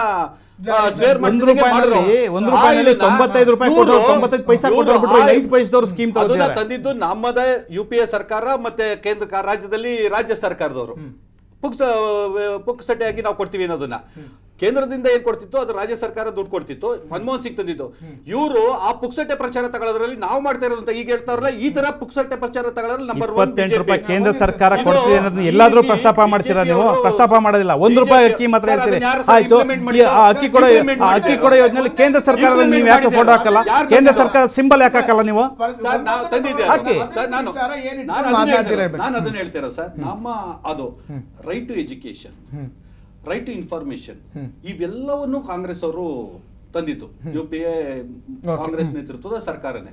ಅನೇಕ ದೇಶದಲ್ಲಿ ಅಭಿವೃದ್ಧಿ ಕೆಲಸನ ಮಾಡಿದ್ದು ಕಾಂಗ್ರೆಸ್ ಅವರೇ. ಆ ಒಂದು ಅಭಿವೃದ್ಧಿನ ನಮ್ಮಲ್ಲಿ ಮಾರ್ಕೆಟಿಂಗು ಅಷ್ಟು ಇವರಷ್ಟು ಎಫೆಕ್ಟಿವ್ ಆಗಿ ಮಾಡೋಕ್ಕಾಗದೇ ಇರ್ಬೋದು, ಆದರೆ ಜನಕ್ಕೆ ಅರ್ಥ ಆಗಿದೆ. ಈಗ ಏನು ಮೋದಿ ಸರ್ಕಾರ 1 ಕೋಟಿ ವರ್ಷಕ್ಕೆ 2 ಕೋಟಿ ಉದ್ಯೋಗ ಕೊಡ್ತೀನಿ ಅಂತ ಹೇಳ್ಬಿಟ್ಟು ಪಕೋಡ ಮಾರಿ ಅದು ಒಂದು ಉದ್ಯೋಗ ಅನ್ನೋ ರೀತಿಲಿ ಮಾತಾಡಿದ್ರು, ಆಗಲೇ ಅರ್ಥ ಆಗಿದೆ ಏನು ಅನ್ನೋದನ್ನ. ಜೊತೆಗೆ ನಮ್ಮ ಸರ್ಕಾರ ಇದ್ದಾಗಲೇ ಟೆಕ್ನಾಲಜೀಸ್ ಇದರಲ್ಲಿ ಮತ್ತು ಹೊರದೇಶದ ಇದರದ್ದು ಎಲ್ಲನೂ ಬಂದಿದ್ದು. FDI ಫಾರಿನ್ ಡೈರೆಕ್ಟ್ ಇನ್ವೆಸ್ಟ್ಮೆಂಟ್ ಇದನ್ನ ಅವತ್ತು ಇವರು ವಿರೋಧ ಮಾಡಿದ್ರು, ಇದರಿಂದ ದೇಶ ಹಾಳಾಗುತ್ತೆ, ನಮ್ಮೆಲ್ಲ ಹೋಗುತ್ತೆ ಅಂತ. ಆದರೆ ಈಗ ಇವರೇ ಇಂಪ್ಲಿಮೆಂಟ್ ಮಾಡಕ್ಕೆ ಹೋಗಿ ಅದನ್ನು ಸರಿಯಾಗಿ ಸಕ್ಸಸ್ ಆಗಲಿಲ್ಲ, ಅದನ್ನು ಸರಿಯಾಗಿ ಮಾಡಿಲ್ಲ. ಇವರು ವಿದೇಶ ಸುತ್ತಿದೊಂದು ಬಿಟ್ಟರೆ ಇನ್ಯಾವ ಒಂದು ಅಭಿವೃದ್ಧಿನೂ ಮಾಡಿಲ್ಲ, ಯಾವ ಯೋಜನೆನೂ ತಂದಿಲ್ಲ. ತಂದಿರೋದು ಬರೀ ಸುಳ್ಳು ಹೇಳ್ಕೊಂಡು ಅದನ್ನ ಪ್ರಚಾರ ತಗೋತಾ ಇದ್ದಾರೆ, ನಾವು ಹಿಂಗ್ ಮಾಡಿದೀವಿ ಆಗ ಮಾಡಿದೀವಿ ಅಂತ. ನಮ್ಮ ಸರ್ಕಾರದಲ್ಲಿ ನಮ್ಮ ಸರ್ಕಾರ, ಆ ಸರ್ಕಾರದ್ದು ಮತ್ತೆ ರಾಜ್ಯ ಸರ್ಕಾರ ಕಳೆದ ಬಾರಿ ನಾವು ಏನು ಒಂದು ದೇಶದಲ್ಲಿ ಎಲ್ಲ ದೃಷ್ಟಿಯಲ್ಲಿ ಇನ್ಕ್ಲೂಡಿಂಗ್ ಭದ್ರತೆ ವಿಷಯ ಇವ್ರು ಹೇಳ್ತಾ ಇದ್ದಾರೆ. ಭದ್ರತೆ ವಿಷಯದಲ್ಲಾದಾಗ ಪಾರ್ಲಿಮೆಂಟ್ ಅವ್ರಿಗೆ ಟೆರರಿಸ್ಟ್ ಹೋಗಿದ್ದು ಯಾವ ಕಾಲದಲ್ಲಿ? ವಾಜಪೇಯಿ ಕಾಲದಲ್ಲಿ ಪಾರ್ಲಿಮೆಂಟ್ ಅವ್ರಿಗೆ ಬಿಟ್ಕೊಂಡ್ರು. ಇರಿ, ಇವತ್ತು ಏನು ಮಸೂದ್ ಹೇಳ್ತಾ ಇದಾರೆ, ಬಿಟ್ಕಳಿಸ್ತವ್ರು ಯಾರು? ಇದೇ ವಾಜಪೇಯಿ ಸರ್ಕಾರ. ಇವತ್ತು ಏನು RDX ತಗೊಂಡು ಬಂದು ನುಗ್ಗಿದಾರಲ್ಲ, ಇವರದೇ ಸರ್ಕಾರ ಇದ್ದಿದ್ದು. ನಂತರ ಈಗ ರಾಷ್ಟ್ರಪತಿ ಆಡಳಿತ ಇದೆ, ರಾಷ್ಟ್ರಪತಿ ಗವರ್ನರು ಇವರು ಪಕ್ಷದವರೇ ಗವರ್ನರು ಆ ರಾಜ್ಯದಲ್ಲಿ. ಯಾಕೆ ಹೇಗೆ ಬಂತದು? ಎಲ್ಲಿ ಲೂಪೋಲ್ಸ್ ಆಗಿದೆ ಅಂದ್ರೆ ಭದ್ರತೆಯು 100% ಜಾಸ್ತಿ ಇರೋದು ಇವರಲ್ಲಿ. ಇವರು ಸೋಷಿಯಲ್ ಮೀಡಿಯಾದಲ್ಲಿ ನಾ ಹೇಳದ್ನಲ್ಲ, ಈ marketing is very good marketing ಅಂತ. ಈ ಎಲ್ಲ MBA ಓದಿರೋರ್ಕಿಂತ ಚೆನ್ನಾಗಿ ಇವರು ಮಾರ್ಕೆಟಿಂಗ್ ಮಾಡ್ತಾರಲ್ಲ, ಆ ಸುಳ್ಳನ್ನ ಸೋಷಿಯಲ್ ಮೀಡಿಯಾದಲ್ಲಿ ಬಿಟ್ಕೊಂಡು ಹೋಗ್ತಾ ಇದಾರೆ. ನಮ್ಮಲ್ಲಿ ಪಾಪ ಮಾಡದ ಕಾರ್ಯಗಳನ್ನು ಕೂಡ ಮಾಡಿದೀವಿ ಅಂತ ಕೆಲವು ಜನರಿಗೆ ಹಬ್ಬಿಸ್ತಿದ್ದಾರೆ ಅಂತ ನೀವು ಅಂತೀರಾ? ಹೌದು, ಅಷ್ಟೇ ಅವ್ರು ಮಾಡ್ತಾ ಇರೋದು, ಬಿಟ್ರೆ ಇನ್ಯಾವುದೇ ರೀತಿ ನಮ್ಮ ಒಂದು ಅಭಿವೃದ್ಧಿ ಕೆಲಸ ನಮ್ಮ ಈ ದೇಶದಲ್ಲಿ ಏನಾಗಿದೆ ತುಲನೆ ಮಾಡ್ತಾರೆ ಜನ. ಇದರಲ್ಲಿ ನಮ್ಮದೇ ಸರ್ಕಾರ, ಯಾಕೆಂದ್ರೆ ವಾಜಪೇಯಿ ಬಗ್ಗೆನೂ ಇದೇ ರೀತಿ ಹೇಳ್ಕೊಂಡು ಬಂದ್ರು. 5 ವರ್ಷಕ್ಕೆ ಅವ್ರಿಗೆ ಆದ್ಮೇಲೆ ಜನ ಅಧಿಕಾರ ಕೊಡಲಿಲ್ಲ. ಮನಮೋಹನ್ ಸಿಂಗ್ನ ಮಮ್ಮು ಅದೇನೋ Q2 ಮ್ಯೂಟು ಅಂತ ಎಲ್ಲ ಆಡ್ಕೊಂಡ್ರು, ಆದರೆ 2 ಅವಧಿಯಲ್ಲಿ ಸರ್ಕಾರ ನಡೆಸೋರು. ಅಂದ್ರೆ ಇವರ ಸ್ಟಾರ್ ಗಿರಿ ಏನಿದ್ರು ಕೂಡ ಒಂದೇ ಅವಧಿಗೆ ಇವ್ರದ್ದು. ಯಾಕಂದ್ರೆ ಇವ್ರು ಸತ್ಯ ಆಸೆ ಗೊತ್ತಾಗ್ಬಿಡುತ್ತೆ ಜನಕ್ಕೆ 5 ವರ್ಷಕ್ಕೆ ಇವ್ರ ಬಂಡವಾಳ. ನಾವು ಕೆಲಸ ಮಾಡ್ತೀವಲ್ಲ ಅದು ನೇರವಾಗಿ ಜನಕ್ಕೆ ತಲುಪಿರುತ್ತಲ್ಲ, 2ನೇ ಬಾರಿಗೆ ನಮ್ಗೆ ಕೊಡ್ತಾರೆ ಆ ರೀತಿ. ಎಸ್ ಮಂಜುನಾಥ್ ಇವಾಗ ಅವ್ರು ಹೇಳಿದ್ರು ಕಾರ್ಯಗಳನ್ನು ಯಾವುದು ಕೂಡ ಮಾಡ್ತಾ ಇಲ್ಲ, ಸೋಷಿಯಲ್ ಮೀಡಿಯಾದಲ್ಲಿ ಮಾತ್ರ ಅಡ್ವರ್ಟೈಸ್ಮೆಂಟ್ ಮಾಡ್ತಿದ್ದಾರೆ, ಅದು ಫ್ರೀ ಆಗಿ ಬೇಗ ಗ್ರಾಜ್ಯುಯೇಟ್ಗಳು ಮಾಡೋಕ್ಕಿಂತ ಚೆನ್ನಾಗಿ ಮಾಡ್ತೀರಾ ಅಂತ ಹೇಳಿ. ಸೋಷಿಯಲ್ ಮೀಡಿಯಾ ಜನರಿಗೆ ಅತ್ಯಂತ ವಿವೇಗವಾಗಿ ತಲುಪುವಂತಹ ಒಂದು ಸಾಧನ. ಅದರಲ್ಲಿ ಏನಾದರೂ ನಾವು ಸುಳ್ಳು ಹೇಳಿದ್ವಿ ಅಂತಂದರೆ ಯಾವ ಕಾರಣಕ್ಕೂ ನಮ್ಗೆ ಓಟ್ ಬರಲ್ಲ. ನಾವೇನಾದ್ರು ಸುಳ್ಳು ಮಾಡಿ ಒಬ್ಬೊಬ್ರಿಗೂ ರೀಚ್ ಆಗುವಂಥದ್ದು. ಸುಳ್ಳು ಹೇಳಿ ಅದರಿಂದ ನಾವು ಮತ ಗಳಿಸಕ್ಕೆ ಸಾಧ್ಯನೇ ಇಲ್ಲ. ನಾವು ಮಾಡಿರ್ತಕ್ಕಂಥ ಸಾಧನೆನ ಬರವಣಿಗೆ ರೂಪದಲ್ಲಿ ಕಳಿಸ್ತಾ ಇದೀವಿ ಸಾಮಾಜಿಕ ಜಾಲತಾಣ ಮುಖಾಂತರ, ಅದು ಒಂದು ಸಾಕ್ಷಿನೇ. ಆ ಸಾಕ್ಷಿ ಇಟ್ಕೊಂಡು ಫೈಟ್ ಮಾಡಲಿ ಕೋರ್ಟಲ್ಲಿ, ಇಂಥದ್ದು ಮಾಡಿಲ್ಲ ಅಂತ ಹೇಳಿ. ಯಾಕೆ ಮಾಡಿಲ್ಲ? ನಿಮ್ಗೆ ಯಾವುದೇ ಭಯ ಏನಾದರೂ ಹೇಳ್ಕೊಡು, ನಾವು ಮಾಡಿರೋದನ್ನ ಮಾತ್ರ ಹೇಳಿದೀವಿ. ಸೋಷಿಯಲ್ ಮೀಡಿಯಾ ಮುಖಾಂತರ ಇಂಡಿವಿಜುವಲ್ ಆಗಿ ರೀಚ್ ಆಗುತ್ತೆ, ಅದೇನು ಗುಂಪಾಗಿ ರೀಚ್ ಆಗುವಂಥದ್ದಲ್ಲ ಅಥವಾ ಇನ್ನೆಲ್ಲ ಪಬ್ಲಿಕ್ ಪ್ಲೇಸ್ ಅಲ್ಲಿ ಹೇಳುವಂಥದ್ದಲ್ಲ. ಒಬ್ಬೊಬ್ರಿಗೂ ರೀಚ್ ಆಗುತ್ತಲ್ಲ, ಅಲ್ಲಿ ನಾವು ಸುಳ್ಳು ಹೇಳ್ಕೊಳಕ್ ಸಾಧ್ಯ ಇದೆಯಾ? ಇಲ್ಲ ಅಂತ ನೀವು ಕಾರಣಕ್ಕೂ ಸಾಧ್ಯ ಇಲ್ಲ. ಬೇಟಿ ಬಚಾವೋ ಬೇಟಿ ಪಡಾವೋ ಕಾರ್ಯಕ್ರಮ ಇರ್ಬೋದು, ಆಯುಷ್ಮಾನ್ ಭಾರತ್ ಇರ್ಬೋದು, ರೈತರಿಗೆ ನೇರವಾಗಿ ಖಾತೆಗೆ ಹಣ ಹಾಕೋದಿರ್ಬೋದು, ಜನ್ಧನ್ ಅಕೌಂಟ್ ಇರ್ಬೋದು, ಈ ದೇಶದ ಭದ್ರತೆ ದೃಷ್ಟಿಯಲ್ಲಿ ಇರ್ಬೋದು, ನೀರಾವರಿನಲ್ಲಿ ಇರ್ಬೋದು, ರಸ್ತೆಗಳನ್ನ ಲಿಂಕ್ ಮಾಡುವಂಥದ್ರಲ್ಲಿ ಇರ್ಬೋದು, ಇವತ್ತೆಲ್ಲದರಲ್ಲೂ ನರೇಂದ್ರ ಮೋದಿ ಅವರ ಸರ್ಕಾರ ಇದೆ. ಇದು ಎಲ್ಲಕ್ಕಿಂತ ಹೆಚ್ಚಾಗಿ ಈ ದೇಶದ ಒಬ್ಬ ನಾಗರಿಕನ ಗೌರವವನ್ನು ಎತ್ತಿ ಹಿಡಿಯುವಂಥ ಕೆಲಸವನ್ನು ಮಾಡಿದ್ದಾರೆ. ಭಾರತ ಇವತ್ತು ಮುಂದಿನ ದಿನಗಳಲ್ಲಿ ವಿಶ್ವಗುರುವಾಗಿ ನಿಲ್ಲುವಂತ ಒಂದು ಕೆಲಸನ ನರೇಂದ್ರ ಮೋದಿ ಅವರು ಮಾಡಿದ್ದಾರೆ. ಇದಕ್ಕಿಂತ ಇನ್ನೇನು ಬೇಕು? 2022ಕ್ಕೆ ಭಾರತ ವಿಶ್ವಗುರು ಚುನಾವಣೆಯಲ್ಲಿ ಗೊತ್ತಾಗುತ್ತೆ. ಅವಕಾಶ ಕೊಟ್ಟರೆ 2022ಕ್ಕೆ ಭಾರತ ವಿಶ್ವಗುರು ಆಗಿದ್ರೆ ಖಂಡಿತವಾಗ್ಲೂ. ಎಸ್ ರವಿಚಂದ್ರಗೌಡ, ಒಂದೆಡೆ ಈಗ ದೇವೇಗೌಡರು ತಮ್ಮದೇ ಆದಂತಹ ಸ್ಟ್ರಾಟಜಿಗಳನ್ನ ಮಾಡ್ತಾ ಇದ್ದಾರೆ. ಒಂದು ಆರೋಪ ಅಂದ್ರೆ ಕುಟುಂಬ ರಾಜಕಾರಣಕ್ಕೆ ಜೆಡಿಎಸ್ ಇಳಿದು ಬಿಟ್ಟಿದೆ ಅಂದ್ರೆ ಎಲ್ಲಾ ಕೂಡ ಸ್ವಪಕ್ಷೀಯ ಕಾರ್ಯಕರ್ತರು ಕೂಡ ಇವಾಗ ತಮ್ಮದೇ ಆದಂತಹ ಒಂದು ಅಸಮಾಧಾನವನ್ನು ವ್ಯಕ್ತಪಡಿಸಿದ್ರು. ಆದ್ರೂ ಕೂಡ ನಾವು ತಲೆ ಕೆಡಿಸ್ಕೊಳ್ಳಲ್ಲ, ಮೈತ್ರಿ ಧರ್ಮ ಪಾಲನೆ ಮಾಡಿ ಗೆಲ್ತೀವಿ ಅಂತ ನೀವೇನ್ ಹೇಳ್ತೀರಿ? ಯಾರು ಪಕ್ಷದ ಕಾರ್ಯಕರ್ತರು ಯಾರು ಕುಟುಂಬ ರಾಜಕೀಯ ಮಾಡ್ತಾ ಇದ್ದಾರೆ ಅಂತ ಹೇಳ್ತಾ ಇಲ್ಲ. ಈಗಾಗಲೇ ಯಡಿಯೂರಪ್ಪನವ್ರ ಮಗ ಶಿವಮೊಗ್ಗದಲ್ಲಿ ಕ್ಯಾಂಡಿಡೇಟ್ ಆಗಿದ್ದಾರೆ, ಸಿದ್ದರಾಮಯ್ಯನವ್ರ ಮಗ ವರ್ಣಾದಲ್ಲಿ MLA ಆಗಿದ್ದಾರೆ. ಈಗ ಈ ಪ್ರತಿಯೊಂದು ಪಕ್ಷದಲ್ಲಿ ಪ್ರತಿಯೊಬ್ಬ ಮುಖ್ಯಮಂತ್ರಿ, ಮಾಜಿ ಮುಖ್ಯಮಂತ್ರಿ ಮಕ್ಕಳುಗಳು ಕುಟುಂಬ ರಾಜಕೀಯದಲ್ಲಿ ಇರೋದ್ರಿಂದ ಇದನ್ನು ಅವರೇನು ನೇರವಾಗಿ ರಾಜಕೀಯಕ್ಕೆ ಬರೋದು, ಯಾರು ಹಿಂಭಾಗಲಿನಿಂದ ಬಂದಾಗ ಇವರು ಆಯ್ಕೆ ಮಾಡೋರು, ಇವರು MLC ಮಾಡೋರು, ರಾಜ್ಯಸಭೆ ಕಳಿಸೋರು ಅಂದಾಗ ನಾವು ಹೇಳ್ಬೋದು. ಅವರು ಜನಗಳ ಮುಂದೆ ಬಂದು ಎಲೆಕ್ಷನ್ ಫೇಸ್ ಮಾಡಿದಾಗ, ಜನಗಳೇ ಅವ್ರನ್ನ ಆಯ್ಕೆ ಮಾಡಿದಾಗ ಅದು ಕುಟುಂಬ ಹೆಂಗಾಗುತ್ತೆ? ಜನರ ಒಲವು ಇದೆ, ಜನರ ಒಲವಿದೆ ಖಂಡಿತ. ಜನರ ಒಲವಿಲ್ಲ ಅಂದ್ರೆ ಅವ್ರನ್ನ ಸೋಲಿಸಬಹುದಲ್ವಾ? ಯಾಕೆ ಗೆಲ್ಲಿಸ್ತಾರೆ ಅಂತ ನೀವೇ ಪ್ರಶ್ನೆ ಗೆಲ್ಲಿಸ್ತಾರೆ. ಅವ್ರ ಬಗ್ಗೆ ಇರೋದು ಅವ್ರು ಕೆಲಸ ಮಾಡ್ತಾರೆ, ಇನ್ಯಾರಿಗೋ ಕೊಟ್ರೆ ಕೆಲಸ ಮಾಡಕ್ ಆಗಲ್ಲ. ಇವರು ದೇವೇಗೌಡರ ಫ್ಯಾಮಿಲಿ ಕೊಟ್ರೆ ನಮ್ಮ ಈಗ ಮಂಡ್ಯ ಚೆನ್ನಾಗ್ ಆಗ್ಬಹುದು, ಹಾಸನ ಚೆನ್ನಾಗಾಗಬಹುದು, ಬೇರೆ ಇನ್ಯಾರೋ ಬಂದ್ರೆ ಇಷ್ಟು ಪ್ರಬಲವಾಗಿ ಕೆಲಸ ಮಾಡಲ್ಲ. ಆ ಒಂದು ಈಗ ಆಲ್ರೆಡಿ ರೇವಣ್ಣ ಜನ ಹೇಳ್ತಾರೆ ಕೇವಲ ಮುಖ್ಯಮಂತ್ರಿಗಳು ಈ 5 ಜಿಲ್ಲೆಗೆ ಮಾತ್ರ ಸೀಮಿತರಾಗೋದ್ರು, ಉತ್ತರ ಕರ್ನಾಟಕ ಬೇರೆ ಯಾವ ಭಾಗಕ್ಕೂ ಕೊಡಲ್ಲ, ಇಲ್ಲೇ ಎಲ್ಲ ಅಭಿವೃದ್ಧಿ ಮಾಡಿ ಅವ್ರ ಜಿಲ್ಲೆನೇ ಡೆವಲಪ್ಮೆಂಟ್ ಮಾಡ್ಬಿಟ್ಟು ಸಾಕು. ಅದು ವಿರೋಧ ಪಕ್ಷದವರು ಹೇಳ್ತಾ ಇರೋಂಥದ್ದು. ವಿರೋಧ ಪಕ್ಷದವರು ಈಗ ಸಾಲ ಮನ್ನಾ ಮಾಡಿದ್ರು, ಕೇವಲ 5 ಜಿಲ್ಲೆಗೆ ಸಾಲ ಮನ್ನಾ ಮಾಡಕ್ಕಾಗುತ್ತಾ? ಇಲ್ಲ, ಇಡೀ ರಾಜ್ಯಕ್ಕೆ ಅಪ್ಲೈ ಆಗುತ್ತೆ. ಆದ್ರಿಂದ ಏನು ಅಂದ್ರೆ ಯಾವುದೇ ಒಂದು ಇದನ್ನ ತಗೊಂಡು ಬಂದ್ರು, ಯೋಜನೆ ತಗೊಂಡು ಬಂದ್ರು, ಈ ನೀರಾವರಿ ಇಡೀ ರಾಜ್ಯಕ್ಕೆ ಕೊಟ್ಟಿದ್ದಾರೆ. ಕೆರೆಗಳ ನೀರು ಯಾವ್ದು ನೀವೇ ನೋಡ್ಬೋದು, ಯಾವ್ದು ಕೇವಲ 5 ಜಿಲ್ಲೆಗೆ ಏನಾರು ಇದೆಯಾ? ಇಡೀ ರಾಜ್ಯಕ್ಕೆ ಪ್ರತಿಫಲನ ಪಡೆದು ಆರೋಪ ಮಾಡ್ತಾ ಇದ್ದಾರೆ. ಜನಗಳ ಆರೋಪ ಮಾಡ್ತಾ ಇಲ್ಲ, ಉತ್ತರ ಕರ್ನಾಟಕ ಜನ ಆರೋಪ ಮಾಡ್ತಾ ಇರೋದು ಉತ್ತರ ಕರ್ನಾಟಕದಲ್ಲಿರೋ ನಮ್ಮ ವಿರೋಧ ಪಕ್ಷದವರು ಆರೋಪ ಮಾಡ್ತಾರೆ, ಎತ್ಕಡ್ತಿದ್ದಾರೆ ಅಂತ ನೀವು ಹೇಳ್ತೀರಾ? ಖಂಡಿತ. 8 ತಿಂಗಳ ಆಡಳಿತ ಮುಂದಿನ 5 ವರ್ಷದ ಆಡಳಿತಕ್ಕೆ ಬುನಾದಿ ಆಗುತ್ತೆ ಅಂತ ಅನ್ಸುತ್ತಾ ನಿಮಗೆ? ಖಂಡಿತ ಆಗುತ್ತೆ. ಯಾವ ರೀತಿ ಅಂದ್ರೆ ಒಂದೆಡೆ ಸರ್ ಹೇಳ್ತಾರೆ, ಕುಮಾರಸ್ವಾಮಿ ಅವರು ಕೇವಲ ಈ ರೀತಿಯಾಗಿ ಕಿಚ್ಚನ್ನ ಹಚ್ತಾರೆ ಕೆಲವೊಂದು ಕಡೆಗಳಲ್ಲಿ. ಇವಾಗ ಅವ್ರಿಗೆ ಡ್ಯಾಮೇಜ್ ಆಗಂಗೆ ರೇವಣ್ಣ ಅವರೇ ಒಂದು ಹೇಳಿಕೆಗಳನ್ನ ಕೊಡ್ತಾರೆ, ಅದು ನಿಮ್ಮ ಪಕ್ಷಕ್ಕೆ ಡ್ಯಾಮೇಜ್ ಆಗುತ್ತೆ ಅನ್ನೋದು ಹೇಳಕ್ ಆಗಲ್ವಾಗಿದ್ರೆ? ಇಲ್ಲ, ಈಗ ಆಲ್ರೆಡಿ ಕುಮಾರಸ್ವಾಮಿ ಅವರು ಮುಖ್ಯಮಂತ್ರಿಗಳೇ ಕ್ಷಮೆ ಕೇಳಿದ್ದಾರೆ, ನಿಖಿಲ್ ಅವರು ಕ್ಷಮೆ ಕೇಳಿದ್ದಾರೆ. ಇದಾಗಬೇಕಾಗಿದ್ದವರು ಕೇಳಿಲ್ಲ ಅಂತ ಸ್ವಲ್ಪ ಜನ ಹೇಳ್ತಾರೆ. ಇದು ಆಕಸ್ಮಿಕವಾಗಿ ನಡೆದಿದೆ. ರೇವಣ್ಣ ಅವರು ನಾನು ಆ ರೀತಿ ಹೇಳಿಲ್ಲ, ನಾನು ಹೇಳಿರೋ ದಾಟಿ ಬೇರೆ ತಪ್ಪಾಗಿ ಅರ್ಥೈಸ್ಕೊಂಡಿದ್ದೇನೆ. ಅವರು ಪ್ರತಾಪ್ ಸಿಂಹ ಅವರು ಮಹಾದೇವ್ ಪ್ರಸಾದ್ ಅವರು ತೀರ್ಕೊಂಡಾಗ ಕೊಟ್ಟಾದ ಸಂದರ್ಭದಲ್ಲಿ ಅದೇ ಹೇಳಿಕೆ ಕೊಟ್ಟಿದ್ರು. ಇವಾಗ ಅದಕ್ಕೆ ತಾತ್ಪರ್ಯವಾಗಿ ಈಗ ನಮ್ಮ ಸ್ನೇಹಿತರು ಹೇಳ್ದಂಗೆ ಯಾರೇ ಕೂಡ ಹೇಳಿದ್ರು ಅದು ತಪ್ಪೇ. ಅದು ಪ್ರತಾಪ್ ಸಿಂಹ ಅವರು ಹೇಳಿರ್ಲಿ, ರೇವಣ್ಣ ಅವ್ರು ಹೇಳಿರ್ಲಿ, ಅದು ತಪ್ಪು. ಈ ಸ್ವತಃ ನಮ್ಮ ಪಕ್ಷದ ರಾಜ್ಯಾಧ್ಯಕ್ಷ ವಿಶ್ವನಾಥ್ ಅವರೇ ಕ್ಷಮಾಪಣೆ ಕೇಳಿರೋದ್ರಿಂದ ಇನ್ನು ರೇವಣ್ಣ ಅವರು ಕೇಳದೆ ಇದ್ರು ನಡೆದು ಹೋಗುತ್ತಲ್ಲ. ಅಲ್ಲ, ಈಗ ಎಲ್ಲ ಮುಖ್ಯಮಂತ್ರಿಗಳು ಕೇಳಿದ್ದಾರೆ, ಪ್ರತಿಯೊಬ್ರು ಕೇಳಬೇಕು. ಒಂದ್ ರೀತಿ ಅದೇನೆ ತಪ್ಪು ಮಾಡಿರೋಂತವ್ರೆ ಸ್ಯಾಕ್ರಿಫೈಸ್ ಆಗ್ಲಿಲ್ಲ ಅಂತಂದ್ರೆ ಇನ್ ಯಾರು ಅವ್ರ ಪರವಾಗಿ ಯಾರೋ ಕ್ಷಮಾಪಣೆ ಕೇಳಿ ಏನ್ ಪ್ರಯೋಜನ? ಅವರ ಮಂಡಾಟ ಅದು ಆಗ್ಬಾರ್ದಾಗಿತ್ತು, ಕೇಳಬೇಕು ಅಂತ ಈಗಲೂ ನಾನು ಒತ್ತಾಯ ಮಾಡ್ತೀನಿ. ಓಕೆ ಸರ್, ಒಂದೆಡೆ ಮಂಡ್ಯದಲ್ಲಿ ಅರವಿಂದ್ರ ಒಂದೆಡೆ ಏನ್ ಹೇಳ್ತಾರೆ ಅಂದ್ರೆ, ಸುಮಲತಾ ಅವರು ಕೂಡ ಒಂದ್ ರೀತಿ ಹೇಳ್ತಾರೆ, ಇವತ್ತು ಹೋಗ್ಬಿಟ್ಟು ಕಾಂಗ್ರೆಸ್ ಓಟ್ ಹಾಕಿ, ಇವತ್ತು ಹೋಗ್ಬಿಟ್ಟು JDS ಕಾಂಗ್ರೆಸ್ಗೆ ಓಟ್ ಹಾಕಿಂತ ಮೈತ್ರಿ ಧರ್ಮದವರು ಎಲ್ಲ ವಿರೋಧವಾಗಿ ಹೇಳ್ತಾರೆ. ಮುಂದೆ ಅದು ನಿಜವಾಗ್ಲೂ ಉಳ್ಕೊಳ್ಳುತ್ತೆ ಅಂತ ನಿಮ್ಗೆ ಅನ್ಸುತ್ತೆ? ಯಾಕಂದ್ರೆ ಅವರವರೆಲ್ಲ ಕೂಡ ಕಾರ್ಯಕರ್ತರಿಗೆ ಗೊಂದಲ ಆಗ್ಬಿಡಲ್ವಾ, ನೆಕ್ಸ್ಟ್ ಹಂಗೆ ಕೇಳ್ತೀರಾ ಅಂತ ಹೇಳ್ತಾರೆ. ಸರ್ ಇಲ್ಲ, ಇದು ಏನಾಗುತ್ತೆ ಅಂದರೆ ಮೈತ್ರಿ ಸರ್ಕಾರ ಬಂದಾಗ ಇವರು ಈಗ BJP ಅವರು ಕುಮಾರಸ್ವಾಮಿ ಜೊತೆ ಇವರು ಅಂತ ಸರ್ಕಾರ ಮಾಡಿದ್ರು. ಈಗ ನಾವು ಮಾಡಿದ್ದೀವಿ. ನಮ್ಮ ಏನು ಜನತಾ ದಳ ಇದೆ, ಈ ನನಗೆ ಕಾರ್ಡ್ಸ್ ಆಡಕ್ಕೆ ಬರಲ್ಲ, ಏನೋ ಜೋಕರ್ ಅಂತ ಹೇಳ್ತಾರಲ್ಲ, ಆ ಥರ ಅವ್ರು ಎಲ್ಲಿ ಬೇಕಾದ್ರೆ ಅಡ್ಜಸ್ಟ್ ಆಗ್ತಾರೆ. ಅದರಿಂದ ಇವರು ಮಾಡಿದ್ರಲ್ಲ, ಇವ್ರೇ ಹೋಗಿ ಮಾಡಿದ್ರಲ್ಲ, ನೀವು ಮಾಡಿದಿರಲ್ಲ, ಈಗಲೂ ಹೋಗರಿತಾ ಇದ್ದೀರಲ್ಲ, ಈಗಲೂ ಹೋಗಕ್ಕೆ ಅದು ಬರೋ ಸಂದರ್ಭ ಬಂದಾಗ ಬಂದೇ ಬರ್ತೀವಿ. ಒಂದು ಬಹಳ ಪ್ರಮುಖವಾದಂತ ವಿಚಾರ ಚರ್ಚೆಗೆ ಇಟ್ಟಿದ್ದಾರೆ. ಈ ರಾಜ್ಯದ ಮುಖ್ಯಮಂತ್ರಿನ ಜೋಕರ್ ಅಂತ ಕರೆದಿದ್ದಾರೆ. ಬಿಟ್ಟು ಬರ್ಲಿ, ಸವಾಸನ ಬಿಟ್ಟು ಬರ್ಲಿ, ಸವಾಸ ಬಿಟ್ಟು ಬರ್ಲಿ ಕಾಂಗ್ರೆಸ್ ಅವರು. ಅವ್ರು ಹೇಳ್ಕೋಬಹುದು, ಈಗ ಅವ್ರು ಹೇಳ್ಬೋದು, ಆದ್ರೆ ಎಲ್ಲರಿಗೂ ಅಡ್ಜಸ್ಟ್ ಆಗ್ತಾರೆ. ಒಂದು ಈ ಮೈತ್ರಿ ಇದೆಯಲ್ಲ, ಈ ಚುನಾವಣೆ ನೆಕ್ಸ್ಟ್ 5 ವರ್ಷ ಸರ್ಕಾರ ಇರುತ್ತೆ, ಖಂಡಿತವಾಗಿ ಇರುತ್ತೆ ಅನ್ನೋದು ನಮ್ಮ ನಂಬಿಕೆ, ವಿಶ್ವಾಸ. ಒಂದು ಅದಾದ ನಂತರ ಚುನಾವಣೆ ಬಂದಾಗ ಮತ್ತೆ ನಮ್ಮ ಮೈತ್ರಿ ಮುಂದುವರಿಯುತ್ತೋ ಅಥವಾ ಬೇರೆ ಮುಂದುವರಿಲಿಲ್ಲ ಅಂದರೆ ಈ 5 ವರ್ಷದ ಆಡಳಿತದಲ್ಲಿ ಅವರ ಒಂದು ಏನೇ ಇದು ಮಾಡಿದ್ರು ಕಾಂಗ್ರೆಸ್ದು ಪಾಲಿರುತ್ತೆ. ಕಾಂಗ್ರೆಸ್ದು ಪಾಲಿರೋದ್ರಿಂದ ನಾವು ಮುಂದಿನ ಚುನಾವಣೆಯಲ್ಲಿ ಆ ಆಧಾರದಲ್ಲಿ ನಾವೇ ಅಧಿಕಾರಕ್ಕೆ ಬರ್ತೀವಿ. ಖಂಡಿತ ನಿಮ್ಗಳ ಜೊತೆ ನಾನು ಮತ್ತಷ್ಟು ಮಾತುಕತೆ ಮುಂದುವರ್ತೀನಿ. Small break.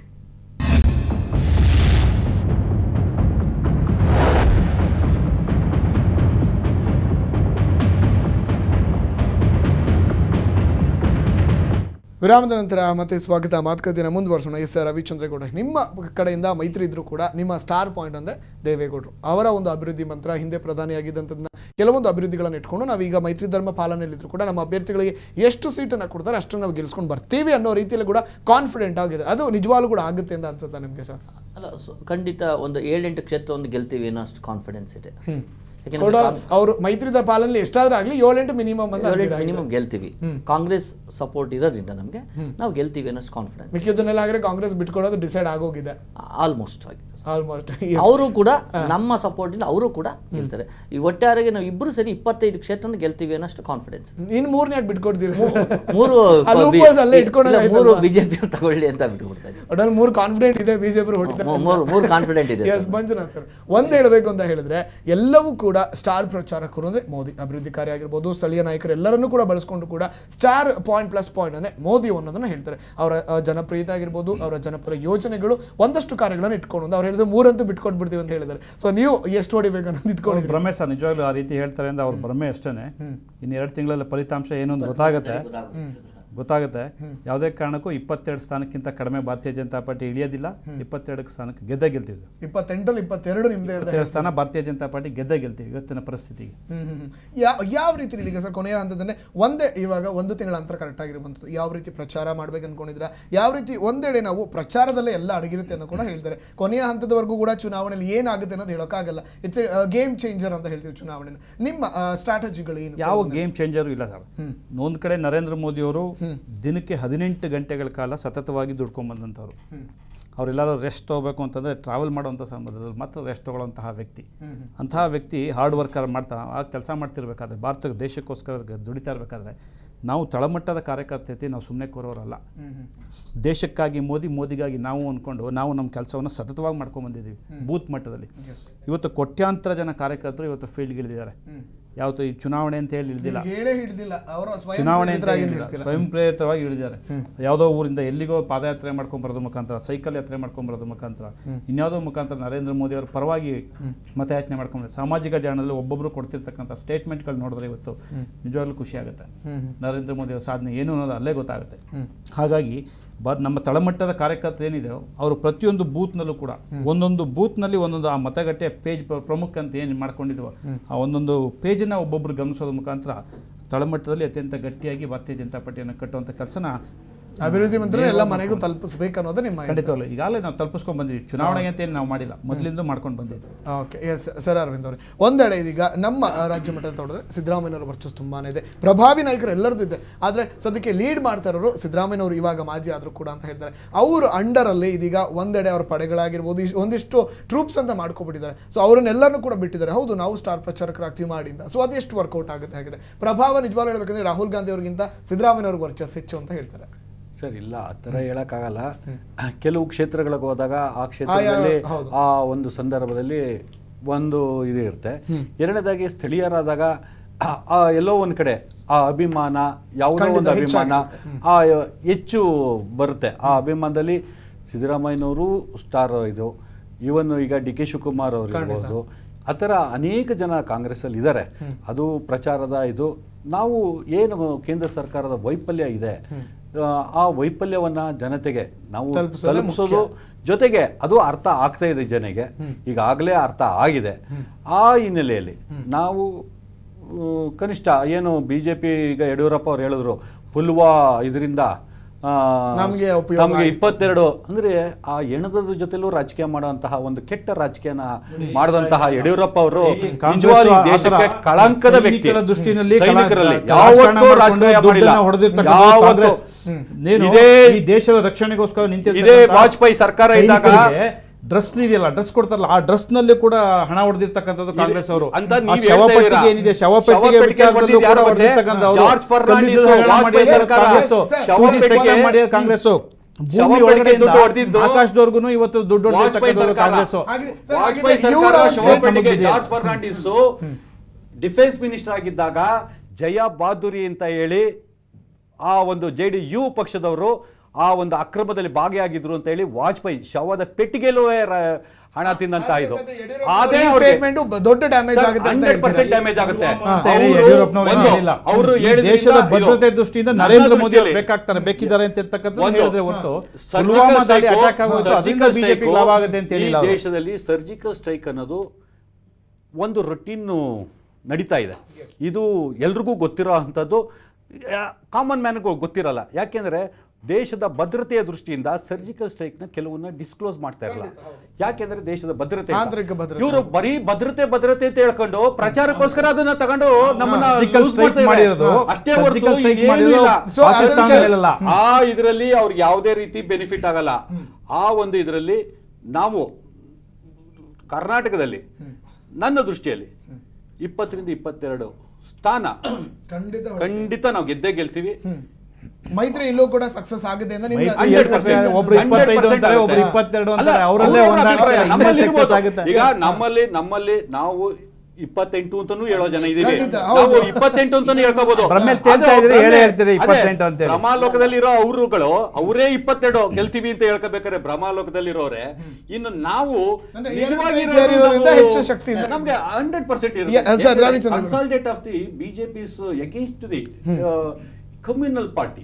ನಾನು ಯಾವುದೇ ಬಿಜೆಪಿ ಅಂತಲ್ಲ, communal party against secular mind ಇರೋರು ಕನ್ಸಾಲ್ಟೇಟ್ ಆದಾಗ ದಟ್ ಬೆನಿಫಿಟ್ ಅದರ್ ಪಾರ್ಟಿಗೆ ಹೋಗೇ ಹೋಗುತ್ತೆ. ಓಕೆ ಸರ್, ರವಿಚಂದ್ರ ನೀವೇನು ಹೇಳ್ತೀವಿ? ಯಾಕಂದ್ರೆ ಒಂದೆಡೆ ಈಗ ನೀವಿಬ್ರು ಸೇರಿರೋದ್ರಿಂದ ನಿಮ್ಮ ನಾಯಕರು ಇವರ ಅಭ್ಯರ್ಥಿ ಪರ ಮಾಡಬೇಕಾಗುತ್ತೆ, ಅವರ ನಾಯಕರು ನಿಮ್ಮ ಅಭ್ಯರ್ಥಿ ಪರ ಮಾಡಬೇಕಾಗುತ್ತೆ. ಯಾವ ರೀತಿ ಹೊಂದಾಣಿಕೆ ಬರ್ಬೋದು ಅಂತ ನಿಮ್ಗೆ ಅನ್ಸುತ್ತೆ? ಹೊಂದಾಣಿಕೆ ಅಂತಂದರೆ ಈಗ ಕಾರ್ಯಕರ್ತರುಗಳು ಈಗ ಯಾವುದೇ ಒಂದು ಕ್ಯಾಂಡಿಡೇಟ್ ಆಗಲಿ, ಅದು JDS ಕ್ಯಾಂಡಿಡೇಟ್ ಆಗಲಿ, ಅದು ಕಾಂಗ್ರೆಸ್ ಕ್ಯಾಂಡಿಡೇಟ್ ಆಗಲಿ, ಎಲ್ಲ ಕಾರ್ಯಕ್ರಮಗಳನ್ನ ಒಟ್ಟಾಗಿ ಮಾಡಬೇಕು.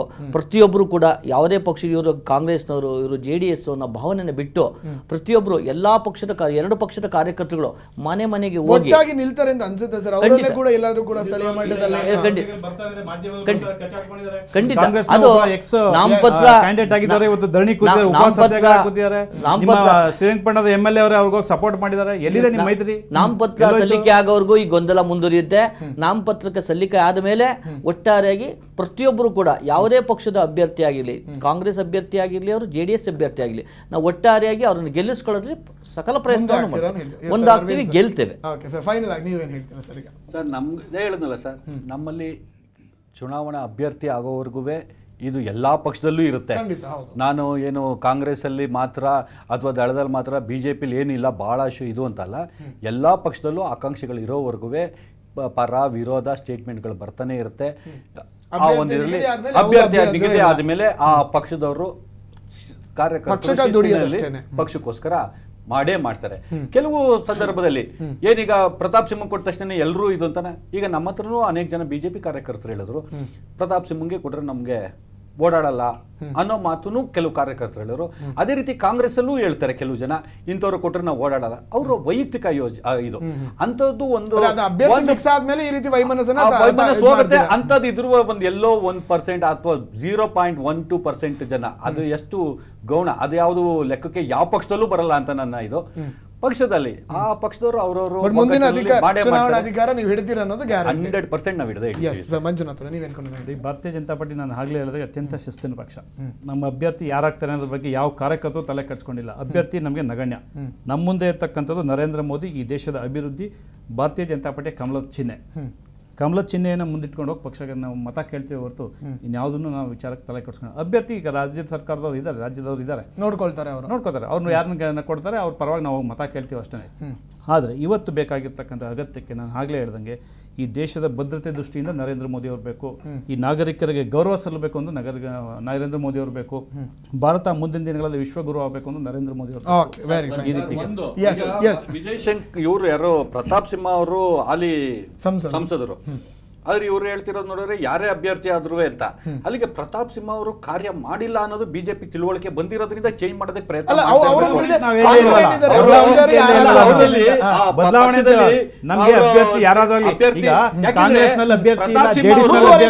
ಪ್ರತಾಪ್ ಸಿಂಹ ಅವರು ಕಾಂಗ್ರೆಸ್ ಅಲ್ಲಿ ಸಿದ್ದರಾಮಯ್ಯನವರು ನಿಂತ್ಕೊಳ್ಳಿ ಅಂತ ಹೇಳಿ ದೊಂಬಲ್ ಬಿದ್ದಿದ್ದಾರೆ.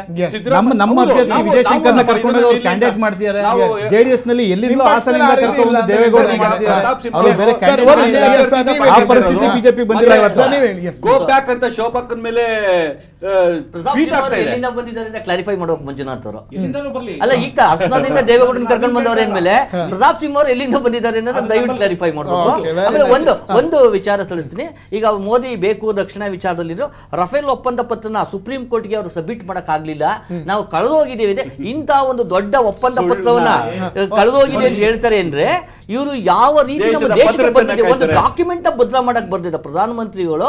ಈ ದೇಶನ ಯಾವ ರೀತಿ ಕಾಯ್ತಾರೆ, ಜೊತೆಗೆ ಇವರು ಯಾರ ಜೊತೆ ಯಾವ ರೀತಿ ಅನಿಲ್ ಅಂಬಾನಿಗೆ ಒಪ್ಪಂದ ಮಾಡಿಕೊಟ್ರು, ರಫೇಲ್ ಒಪ್ಪಂದದಲ್ಲಿ ಅನಿಲ್ ಅಂಬಾನಿಗೆ ಏನ್ ಮಾಡಿಕೊಟ್ರು, ಇವ್ರ ಬರೀ ದೊಡ್ಡ ದೊಡ್ಡ ಇಂಡಸ್ಟ್ರಿಗಳಿಗೆ ಸಹಾಯ ಮಾಡಿದ್ರು. ಇವ್ರ ಜೊತೆಲಿ ನೀರವ್ ಮೋದಿ, ಮಲ್ಯ, ಈ ರೀತಿ ದೊಡ್ಡ ದೊಡ್ಡ ವ್ಯಕ್ತಿಗಳು ಕಾಣಿಸ್ತಾರೆ. ಇವತ್ತು ಮುಖೇಶ್ ಅಂಬಾನಿ, ಅನಿಲ್ ಅಂಬಾನಿ ಬಿಟ್ರೆ ಸಾಮಾನ್ಯ ಬಡವರು ಸಣ್ಣ ಪುಟ್ಟ ಇಂಡಸ್ಟ್ರಿಯಲಿಸ್ಟ್ ಎಲ್ಲಿ ಕಾಣಿಸ್ತಾರೆ?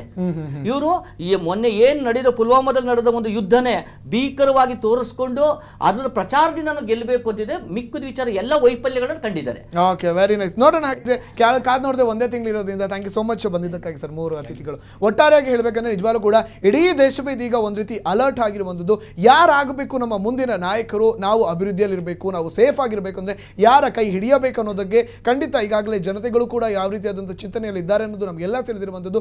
ಒಂದು ತಿಂಗಳು ಕಾದರೆ ಕನಿಷ್ಠವಾಗಿ ನಮ್ಮ ಭಾಗದ ಚುನಾವಣೆಗಳು ಕೂಡ ಮುಗಿಯುತ್ತೆ. ಕರೆಕ್ಟಾಗಿ ಮೇ 23ಕ್ಕೆ ದೇಶದ ಚುಕ್ಕಾಣಿಯನ್ನು ಯಾರು ಹಿಡಿಯಲಿದ್ದಾರೆ ಅನ್ನೋದನ್ನು ಕಾದು ನೋಡಬೇಕಾಗಿದೆ. ಪ್ರಮುಖ ಮೂರೂ ಪಕ್ಷಗಳು ಕೂಡ ನಮ್ಮ ಅಭಿವೃದ್ಧಿ ಕಾರ್ಯವೇ ನಮ್ಮ ಮಂತ್ರ, ವಿರೋಧ ಪಕ್ಷದವರ ವೈಫಲ್ಯಗಳನ್ನು ಅವರ ಮುಂದಿಟ್ಟು ನಾವು ಓಟನ್ನು ಕೇಳ್ತಾ ಇದ್ದೀವಿ ಅಂತ ಹೇಳ್ತಾ ಇದ್ದಾರೆ. ನೋಡೋಣ ಈ ಗೇಮ್ ಚೇಂಜ್ ಆಗುತ್ತಾ ಅಥವಾ ನಿಜವಾಗ್ಲೂ ಕೂಡ ಮೈತ್ರಿ ಧರ್ಮ ಪಾಲನೆ ಆಗಿರ್ಬೋದು ಅಥವಾ ಬಿಜೆಪಿಯವರ ಏಕಾಂಗಿ ಹೋರಾಟ ಆಗಿರ್ಬೋದು ಎಷ್ಟು ಯಶಸ್ವಿ ಆಗುತ್ತೆ ಅನ್ನೋದನ್ನ ಇನ್ನು ಒಂದು ತಿಂಗಳ ಒಳಗಾಗಿ ಕಾದು ನೋಡಬೇಕಾಗುತ್ತೆ. ಇದಾಗಿತ್ತು ಹೊತ್ತಿನ ವಿಶೇಷ.